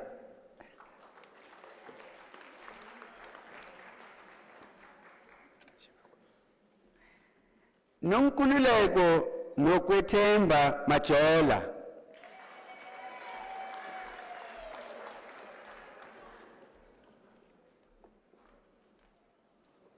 Tiro ya wona Carol Matwafi.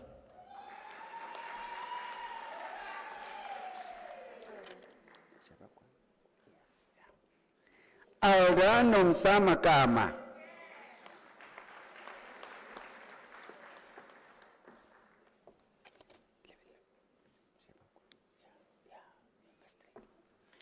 Dimakatso Mutlali Pule Makau.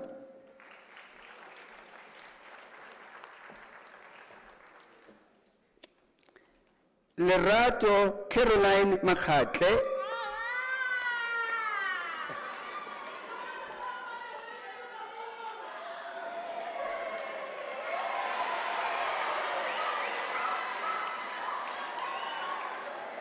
Lindiwe Maria Makubo.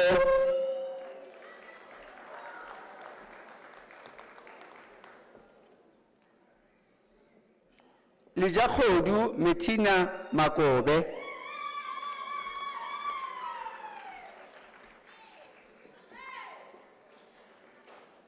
Riboni Innocent Malapani.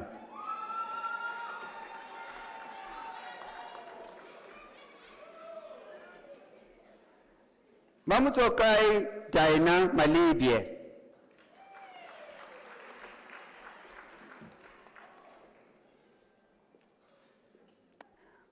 Maureen Malele.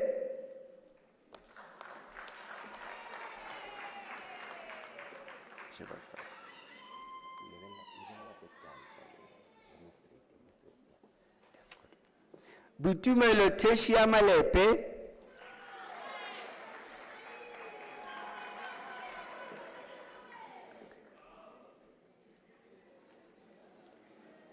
Patricia Baitibadi Maletswa.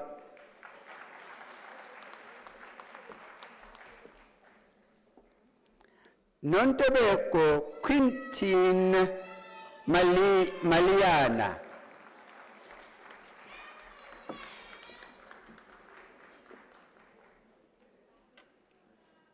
Tandega Valencia Malinga.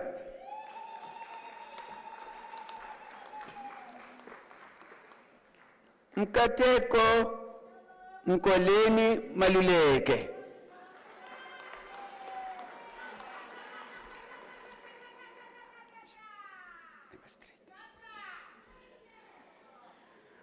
Vuka Malungwana.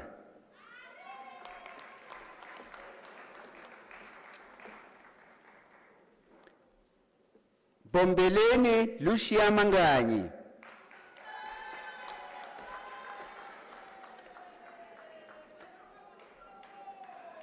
Andiswa Makungo.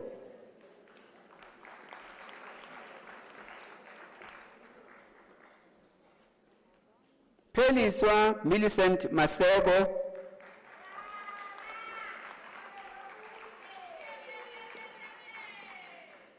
Mondi Niko Mashele.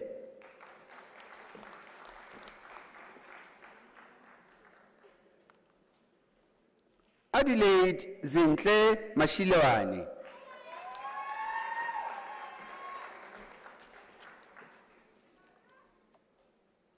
Jessica Simakaleng Matonsi.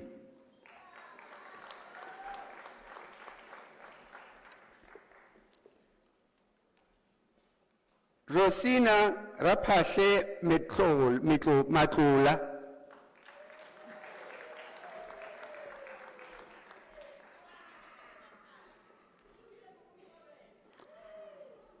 Mudieri Philadelphia Matsime.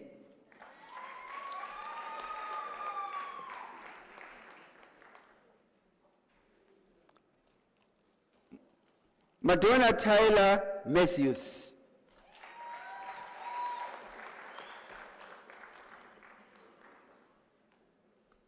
Ntiseng Leta Matutu.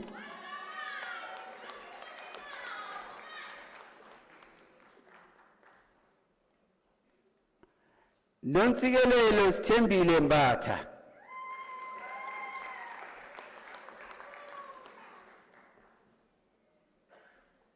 Puleng Jeanette Mbatha.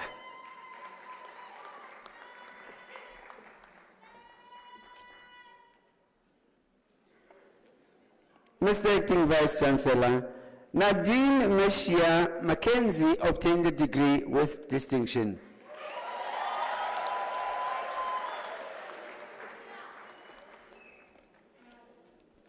Yvonne Ndlovu.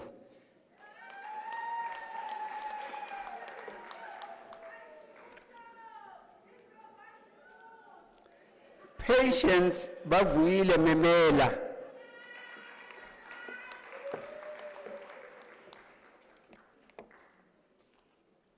Lungile Velile Mkhwanazi.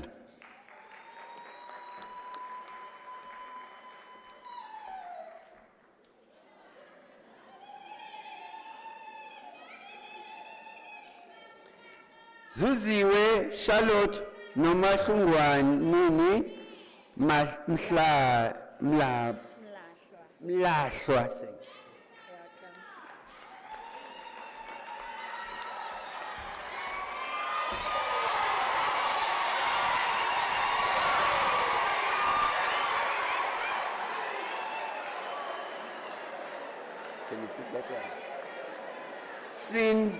Cindy Ngomezulu.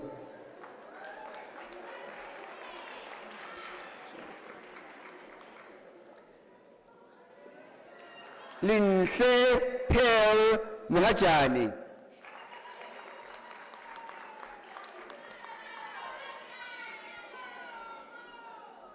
Salome Mohale.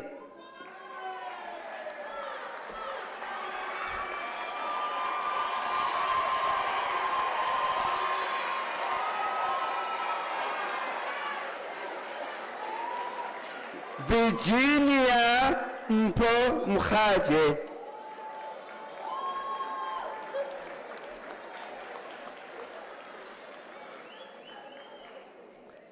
Winnie Muyagabo Mukhakani.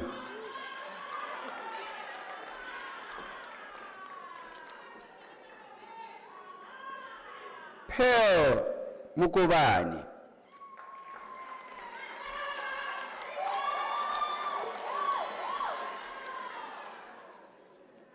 Mamuteo Patricia Mukwena.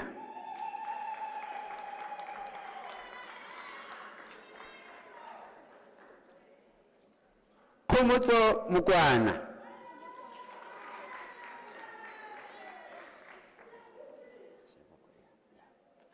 Khomotso Mukwana.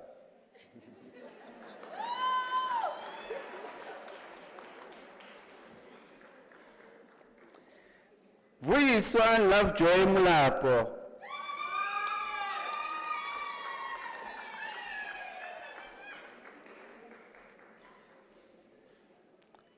Kotume Mulele.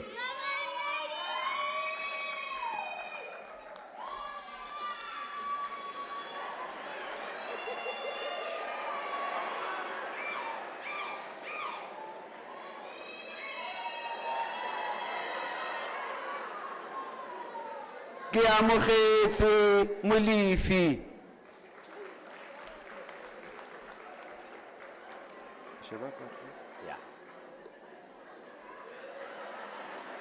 Siposethu Molo.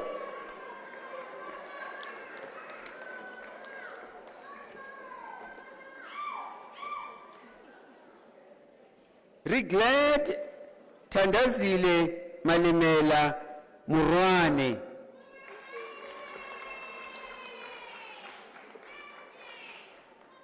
Felicia Musia.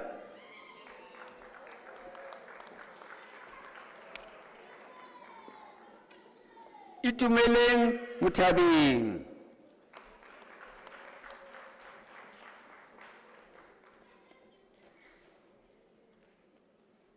Nombasa Mutsekhwa,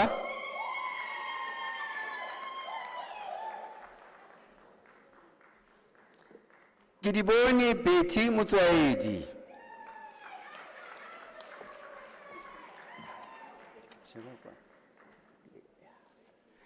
Cynthia Mpoka,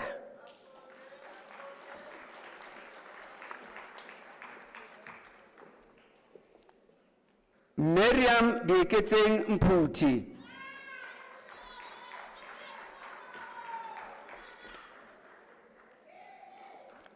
Tebogo Gloria Msutu,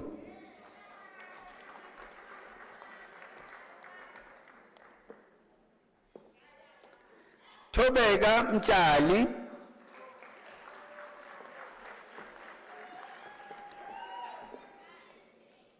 Vuchilo Mavusho,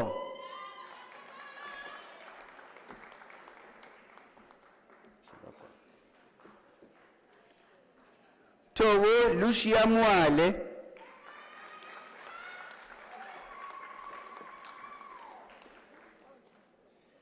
Sisanda Kanyisile Mzimkulu,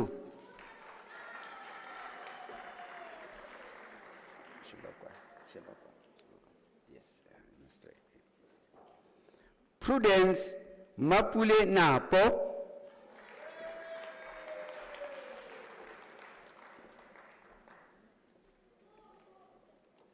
Nokulunga Ndebele,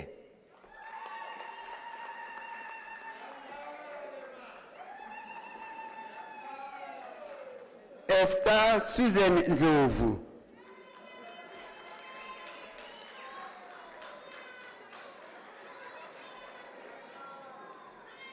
Tiniko Lucy Ndlovu,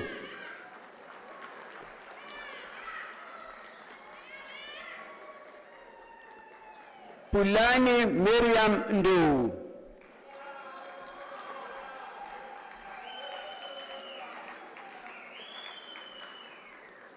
Noma Pungane Elizabeth Nziwa,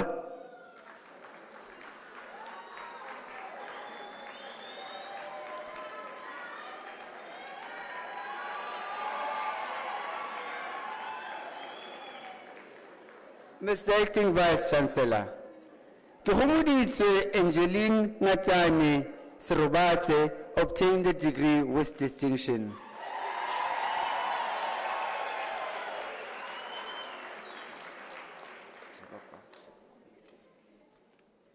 Portia Nokolo Ngongo,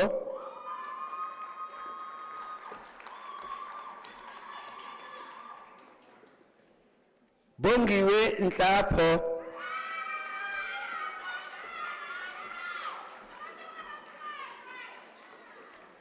Zanele Precious Nkosi,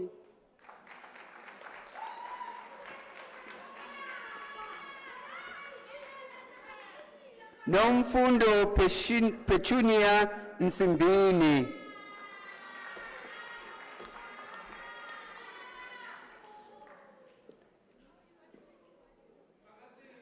Nonhlanhla Nontuthuko Ntombela,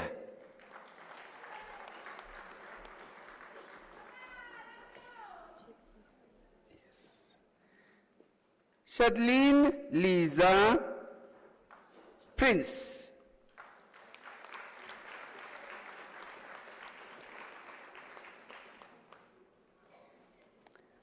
Maria Ramasuha,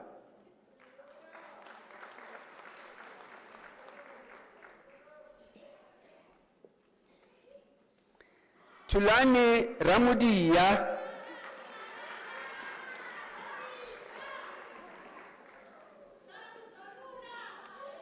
Lerato Diemo Ramudumo,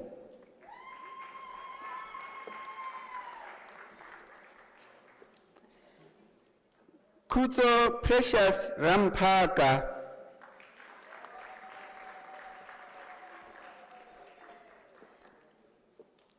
Mary Komoto Ranana,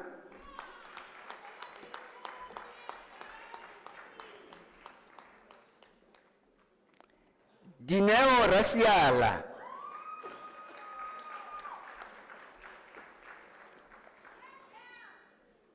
Mr. Acting Vice Chancellor, Kaila Simon obtained the degree with distinction.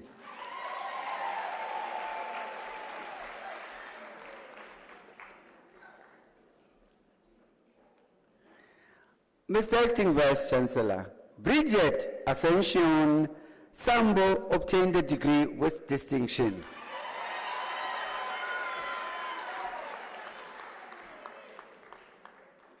Guguletu Innocentius Skippers.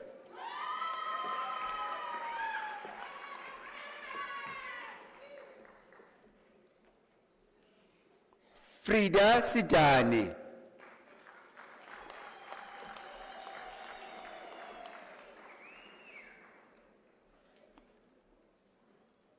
Matidiso Gift Sikhanu.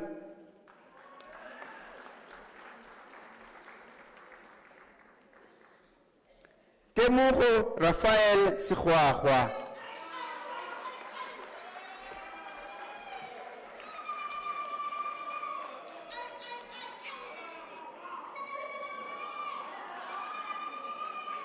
Mr. Acting Vice Chancellor, Sijau Maruba Elizabeth Sikhwili obtained the degree with distinction.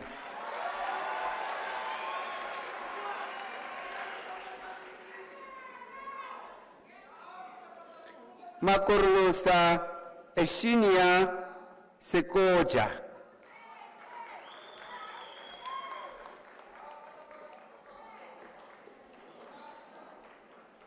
Nyadi Elizabeth Siluta.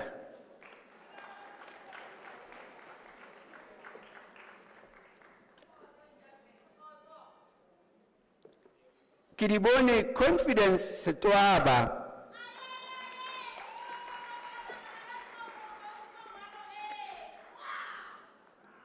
Betty Tserofato Xiang.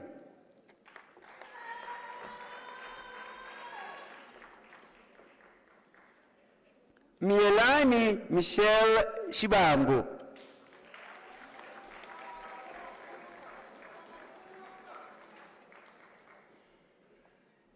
Lebu Angel Sibego.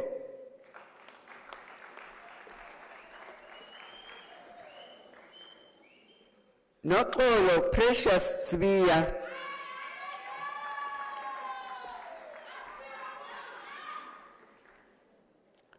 Poshia Lisiho Sibia.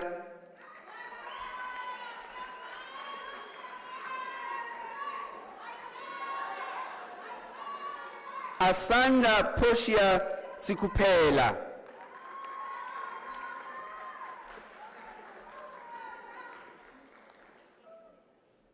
Komoto Sikosana.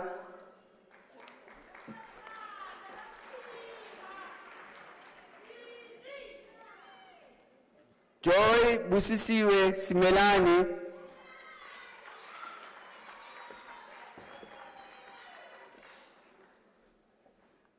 Nomtandazo Promise Sindani.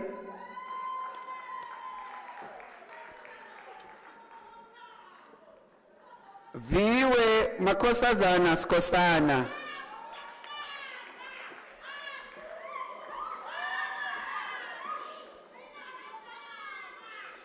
Lerato Precious Soumani.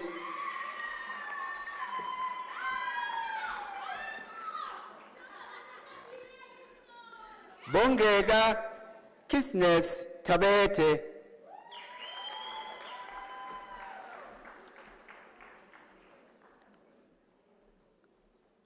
Basipidile Charlotte Tibele.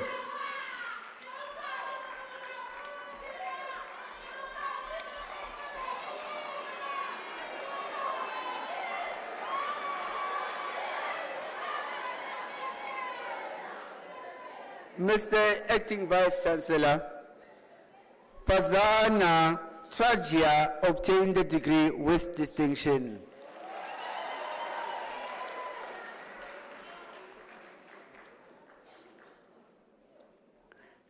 Neo Nanule Tsakhai.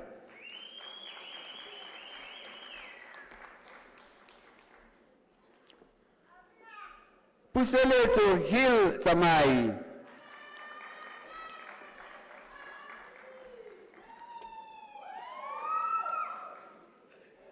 Boipelo Makgotso Mamello Shabangu.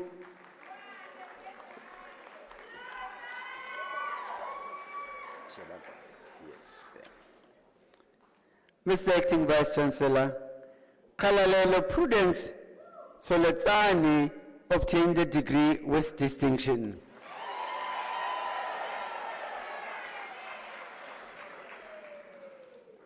Refilwe Musa Twala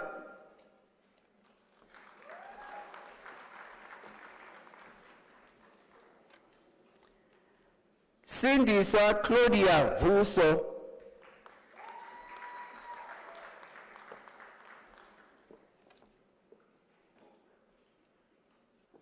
Mr. Acting Vice Chancellor, Michaelia Bridget Welcome obtained the degree with distinction. Good.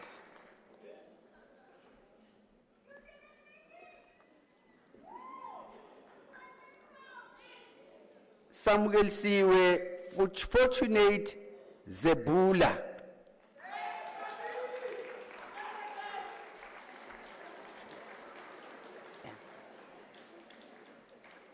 Lungile Zondi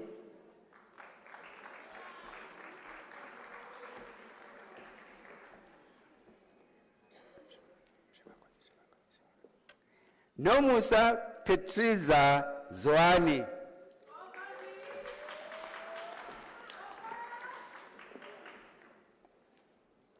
Standiwe Nomvula Zoani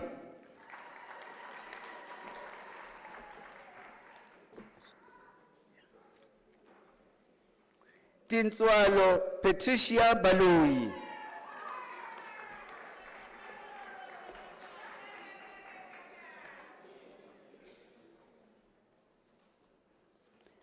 Bonokuhle Fagazile Nomkhosi Khumalo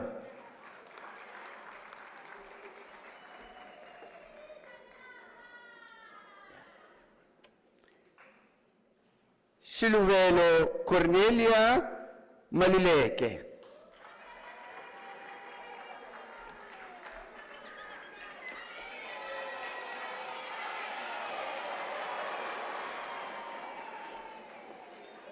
Mapitso Johanna Maponya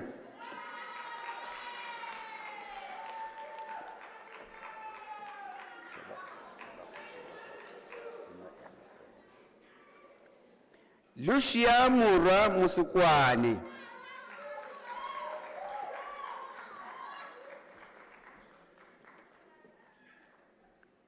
Mukhetwa Dora Mukwana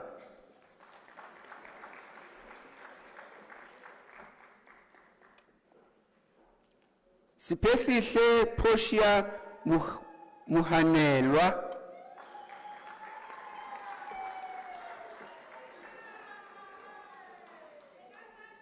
Nomfundo Choma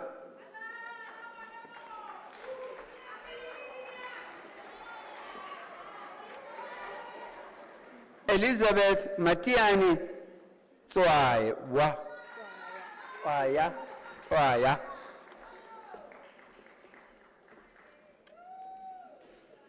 Adelaide Siamo Buleu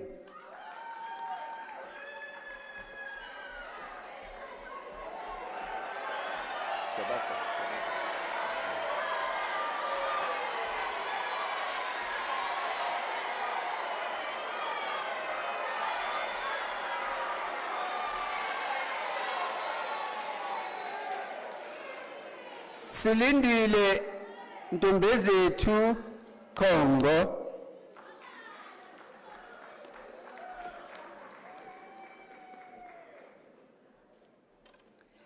Hester Kesina Duplessis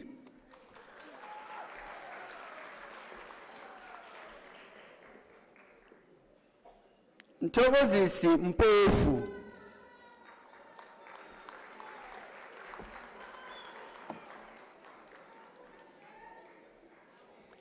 Ngoluthando Makhosazana Nzimande.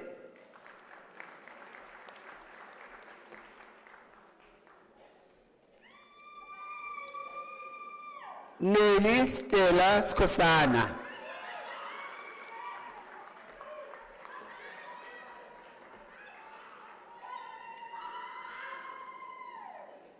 Armand Dietos.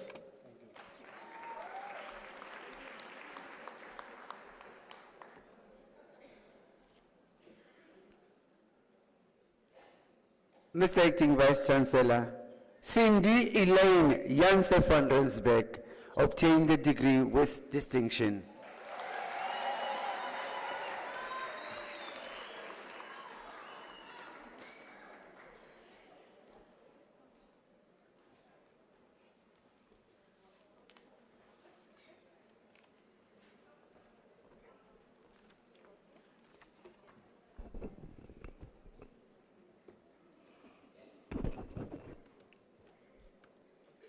Mr. Acting Vice Chancellor, the following candidates received the degree in Bachelor in Accounting Sciences. Anisi Noami Chukumadzi.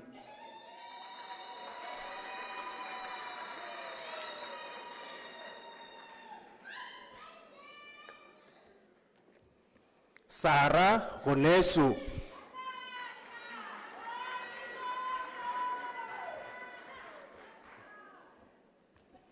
Gordon Kololwa Madimetsa Ngoweni.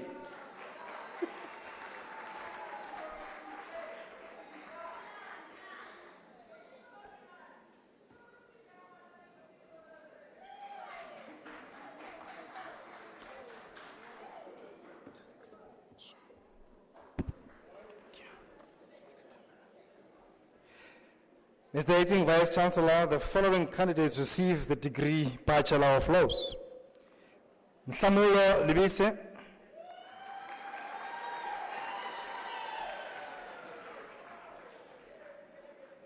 Jonzo Malvin Maluleke.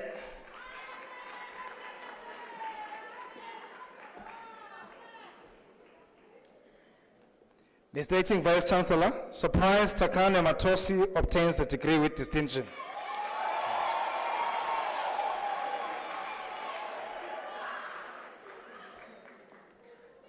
Winela Sylvia Molelekeng.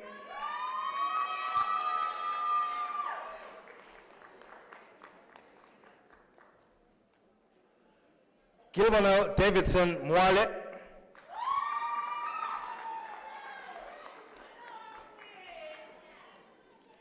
Relief Ngoweni.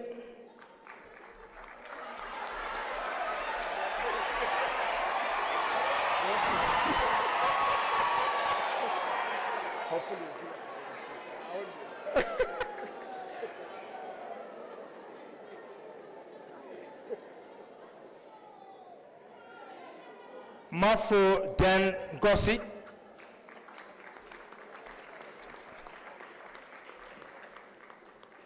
Mr. Acting Vice Chancellor, the following candidates receive the degree Bachelor of Arts in the College of Law. Masekele Gifts Mahoro.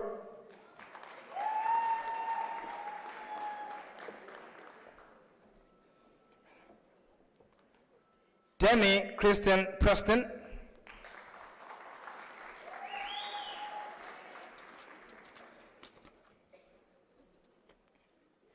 Mr. Acting Vice Chancellor, the diploma candidates will now be introduced to you.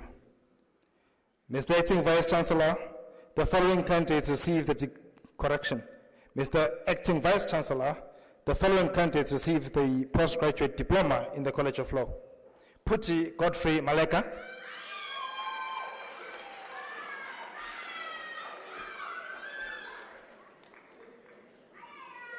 Matlatso Gertrude Masitla.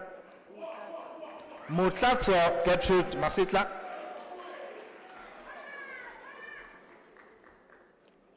Musa Shield Mozemi.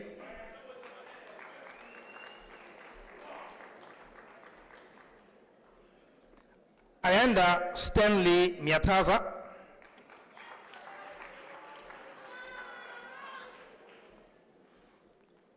Titus Bush Nwarisab.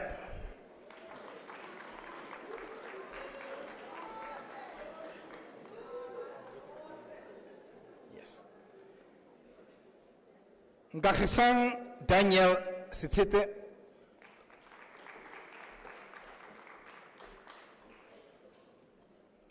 Matelen Paulina Sitole.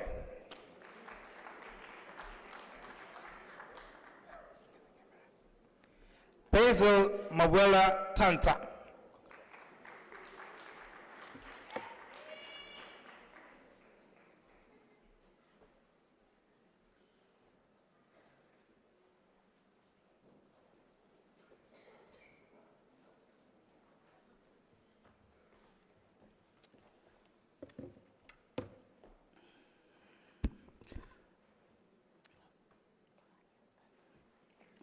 Mr. Acting Vice Chancellor, the following candidates received the postgraduate diploma in the College of Accounting Sciences.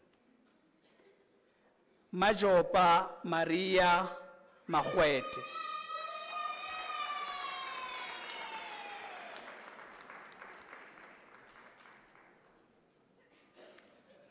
Asataluli Makado.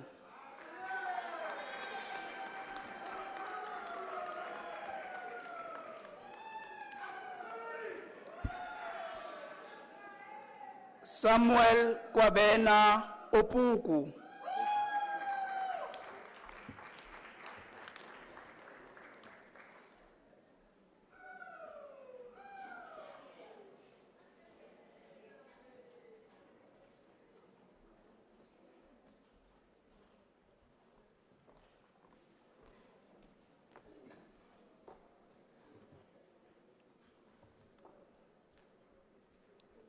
Mr. Acting Vice Chancellor, the following candidates receive the postgraduate diploma in the College of Education.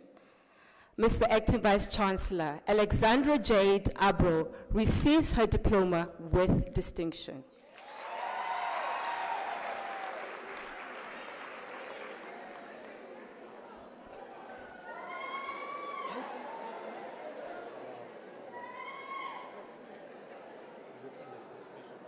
Okay.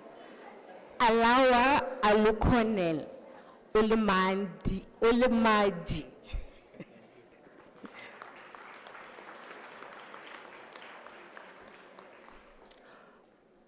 Punzile Perfidia Koka.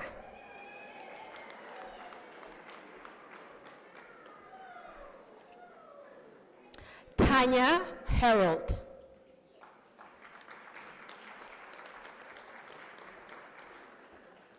Emily Deboho Kodisimang.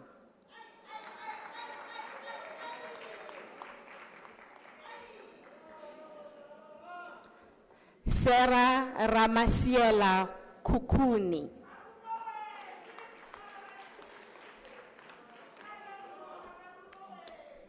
Samantha Anna Langham.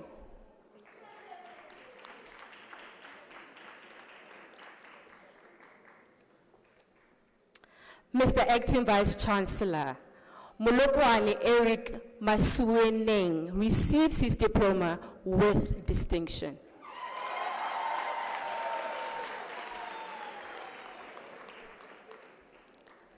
Spelele Zanele Mdlalose.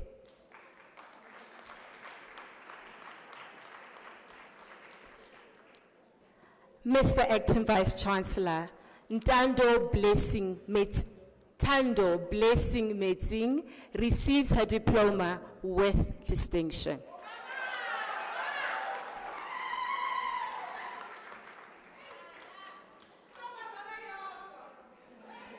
Tandeka Mjoli.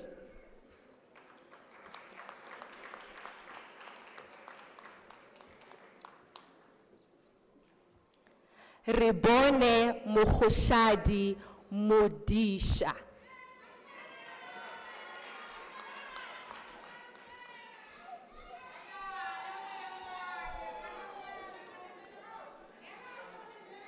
Liniki Alina Mueketsi.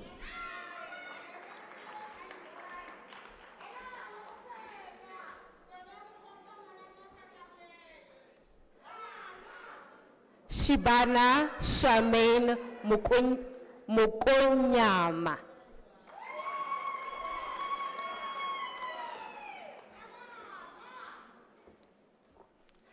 Mr. Acting Vice Chancellor, Sympathy Ndlovu receives her diploma with distinction.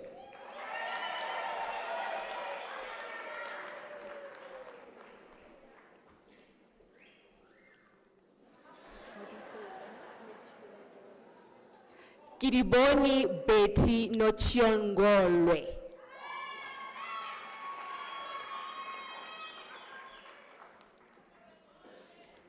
Nomsa Danyali Ngwenya.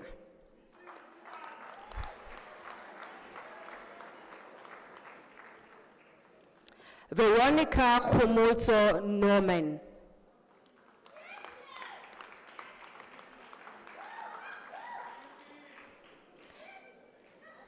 Kineilwe Pagani.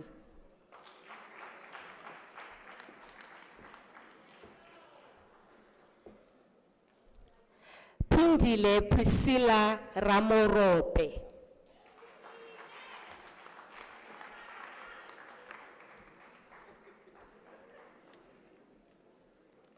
Buitumelo Ramatheba.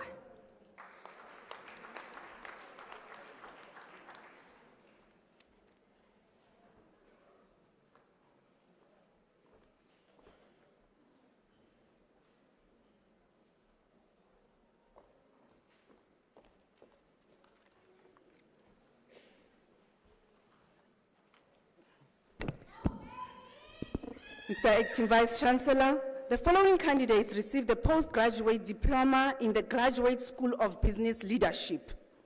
Loyiso Martin Befile.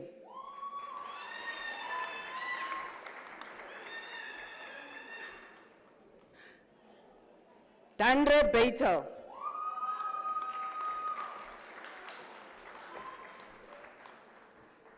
Katlego Dikhali.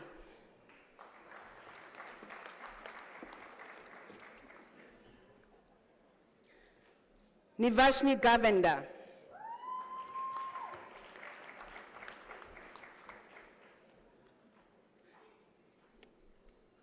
Neo Ngakani Kekana.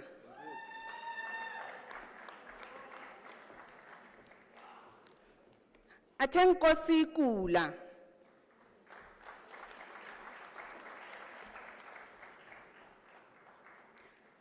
Tabang Ratupa Lungolo.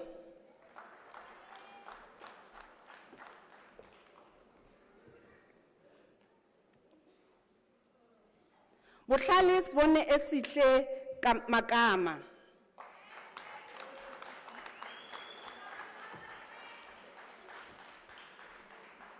Brian Mpulelo Mahamate.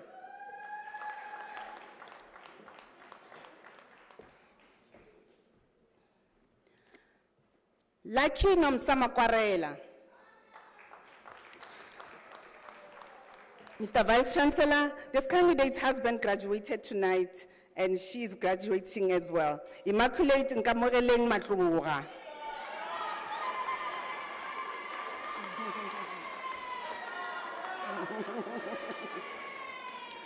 Masepe Imufukeng.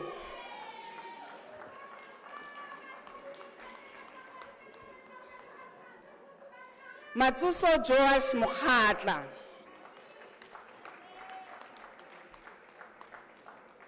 Xolisani Kwanda Kwethu Mthenjana.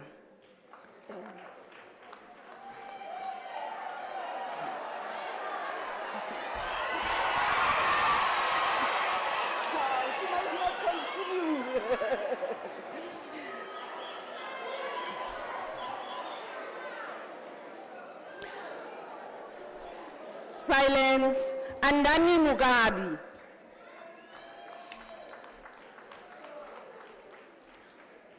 Moses Rasiuku.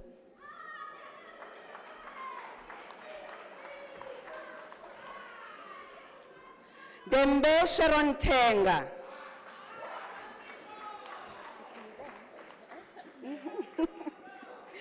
Nondumiso Sitle Kabajama.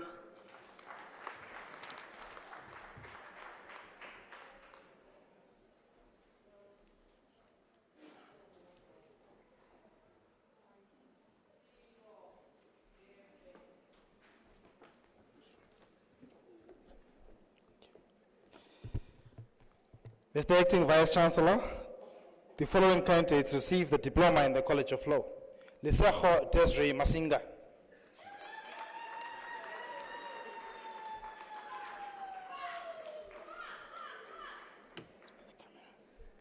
Kamogela Makpo.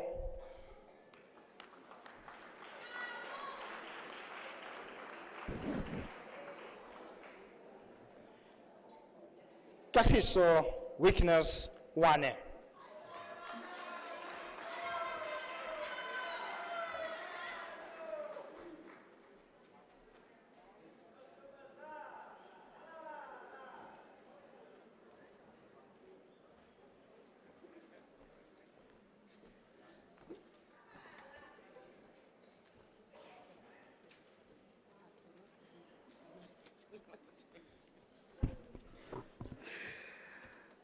Mr. Acting Vice Chancellor, Ramabele Salome Monchana received the diploma in the College of Accounting Sciences.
Ladies and gentlemen, I believe the graduates deserve a thunderous round of applause.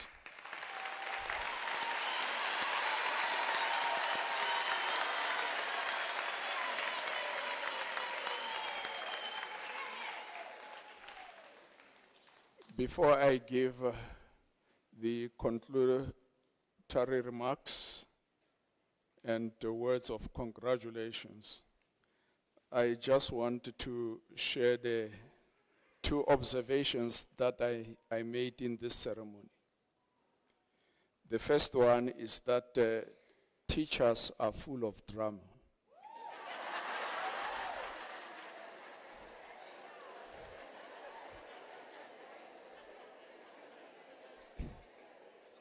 It is just an innocent observation. The second observation is that fake ululations are increasing with each ceremony. I therefore want to propose, Professor Nkosi, a solution that your college should actually develop a short learning program for ululation so that we correct this anomalous phenomenon. But ladies and gentlemen, many congratulations to you. You have done well, and you deserve to be lavished with all sorts of praises and commendations. We recognize that attaining a qualification in higher education is not a simple feat, particularly when it is pursued through the comprehensive open e-learning modalities, as it has been the case with you. But we want to render special words of appreciation and congratulation to the recipient of Doctor of Philosophy Honoris Causa, Professor Machere Githai Mugo. We appreciate also her daughter for agreeing to receive this honorary degree on behalf of her mother. We want to wish you well, and once more know that this university is very proud to be associated with your mother, her story, as well as yourself.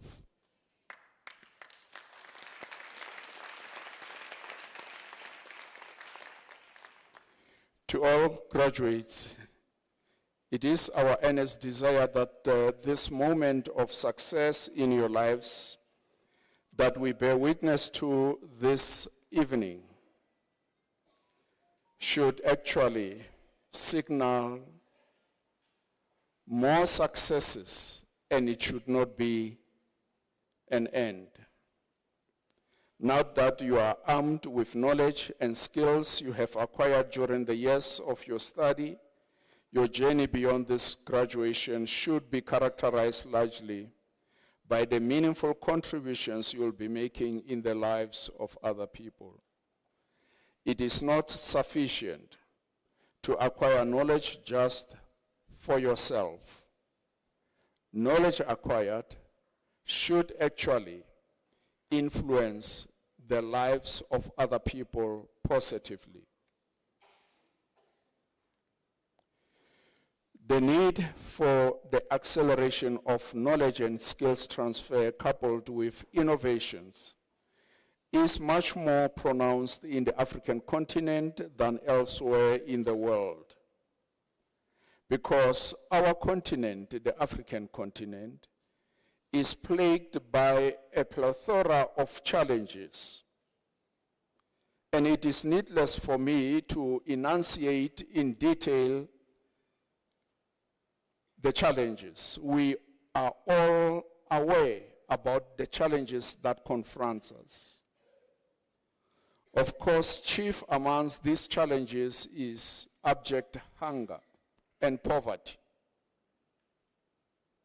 It is a plethora of diseases that we contend with. And political instability. These are the factors which bedevil our country. But then central to this is the need for education. It is only education that will assist us to triumph over these challenges. In arguing for education as a lever for wealth creation and a solution of all these challenges that I have referred to, Eli Twineyo Kamugwisha, a Ugandan analyst in the development economics field, asserts as follows in his book entitled Why Africa Fails. He says, the case for growth before the democracy, I believe that the solution to Africa's economic woes will not come from heaven. Instead, the solution will be the result of homegrown solution and soul-searching and critical planning and commitment to work for prosperity.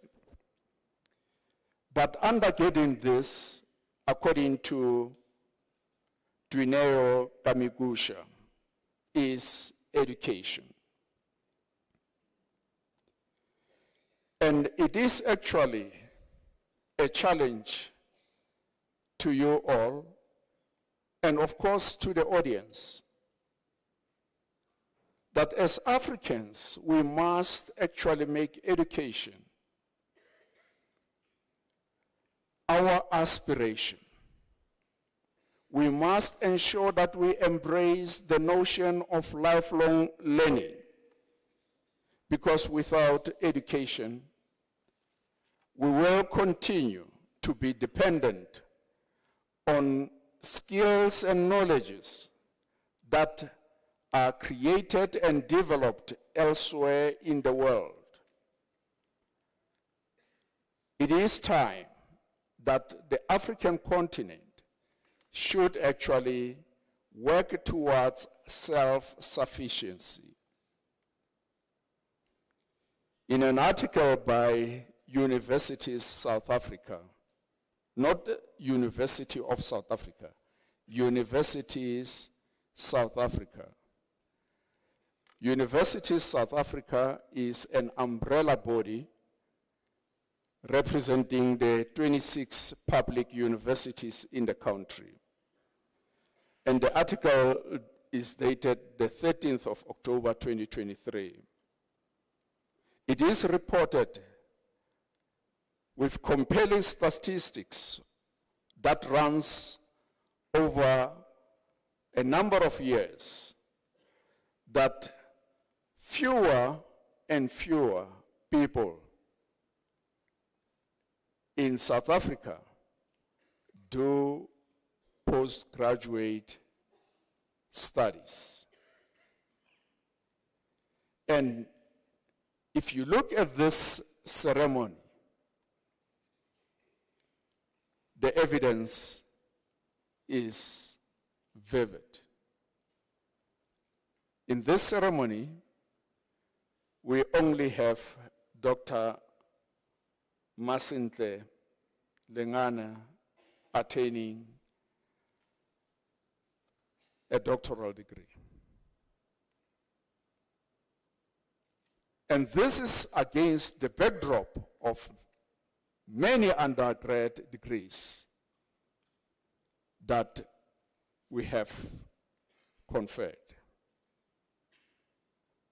That poses a challenge, a very serious challenge.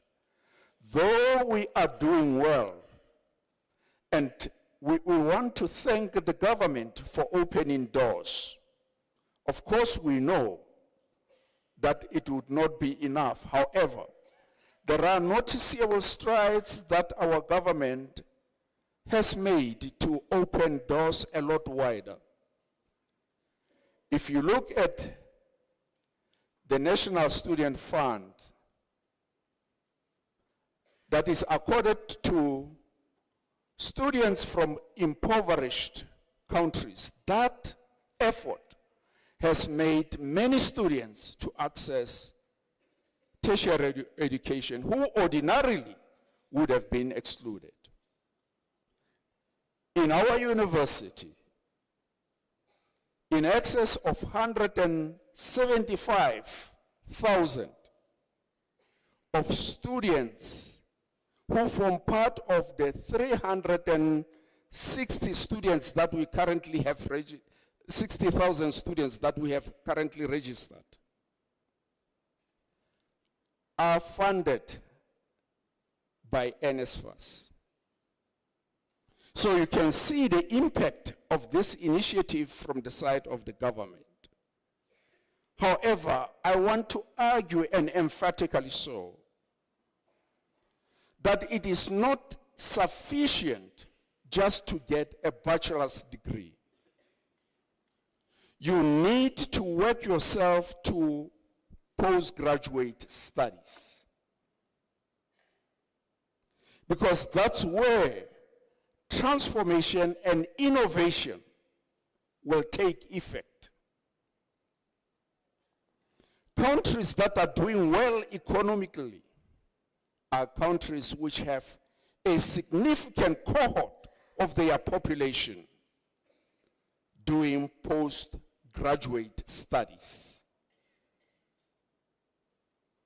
This morning, we had the privilege of being in a workshop, and one of the speakers in that workshop was the former Statistician General, Dr. Padi Lehosa.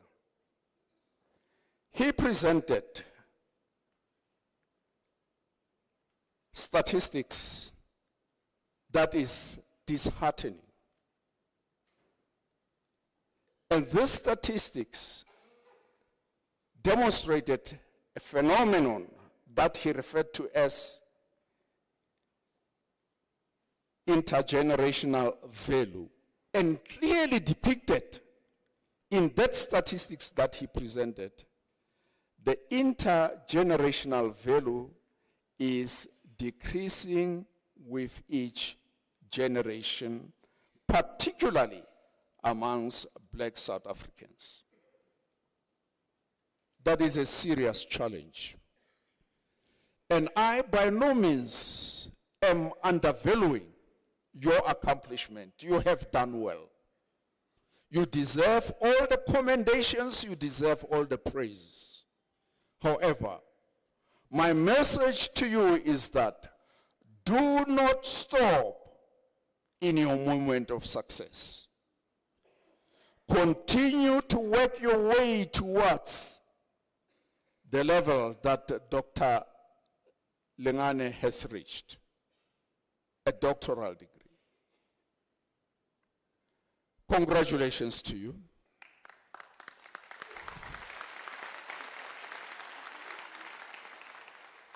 We also appreciate you with your master's degree, master's in law, and that's a good effort.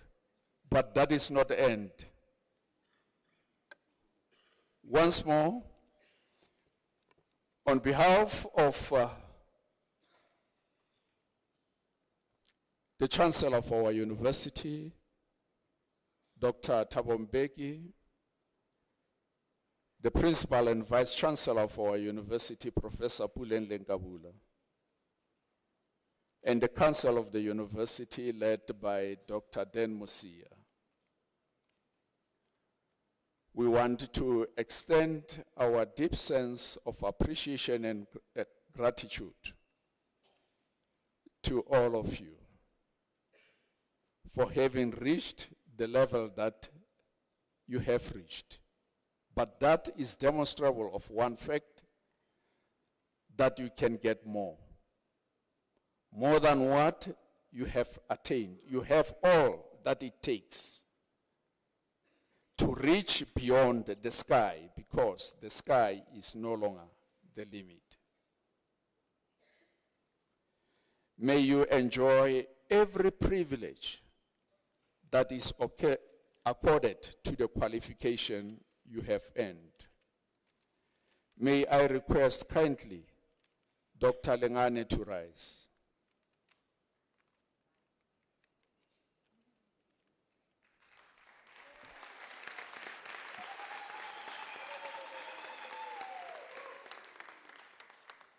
Congratulations to you, Doctor. It is, a delightful moment for me to refer to you as doctor. Before we were saying Melengane. Now we are cancelling Melengane, Dr. Lengane. Well done to you. A doctoral degree is the loftiest degree. There is no degree globally that is beyond a doctoral degree.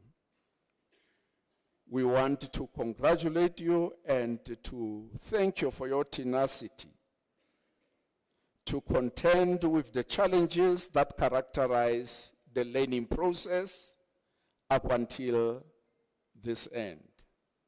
And we want to implore you that you extend your hand and hold others who are coming after you by hand, so that they also will reach the end that you have reached. Well done to you. Many, many congratulations.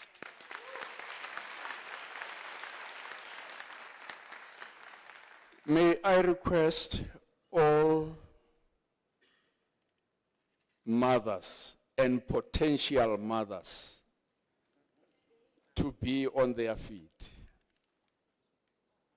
Now that cuts across, even from the audience.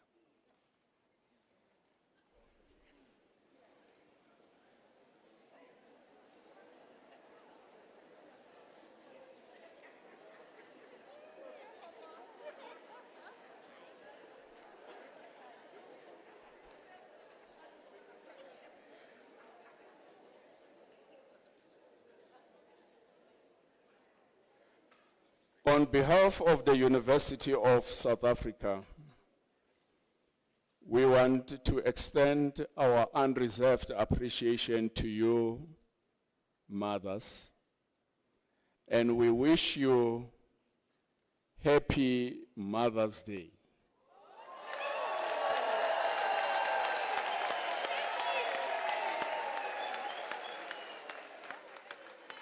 And I'm doing so deliberately to cater for those men who even do not know when is Mother's Day. So in the event at home, nobody will say to you, Happy Mother's Day. Be comforted that UNISA has done so on their behalf. Congratulations, you may be seated.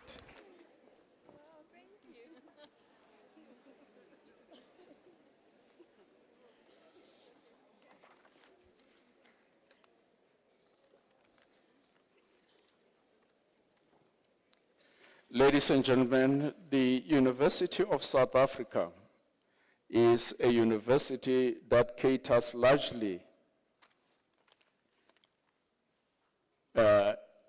students who come from impoverished backgrounds, as I've indicated, that in excess of 175,000 of our students are dependent on NSFAS. But that is not adequate because we're still sitting with many more students who are in need.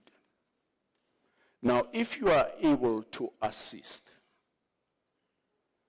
we would want to solicit your support by contributing towards the UNISA Student Bursary Fund. And the details of the bursary fund are obtainable from the website of the university, which is accessed through www.unisa.ac.za. You just go into the website and you will get the details of how you contribute to the fund.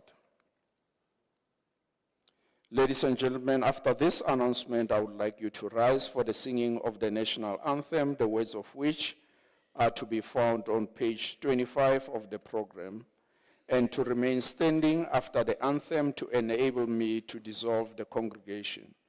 You are also requested to remain standing while the academic procession leaves the hall. May you kindly rise.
By virtue of the powers entrusted to me, I dissolve this congregation of the University of South Africa.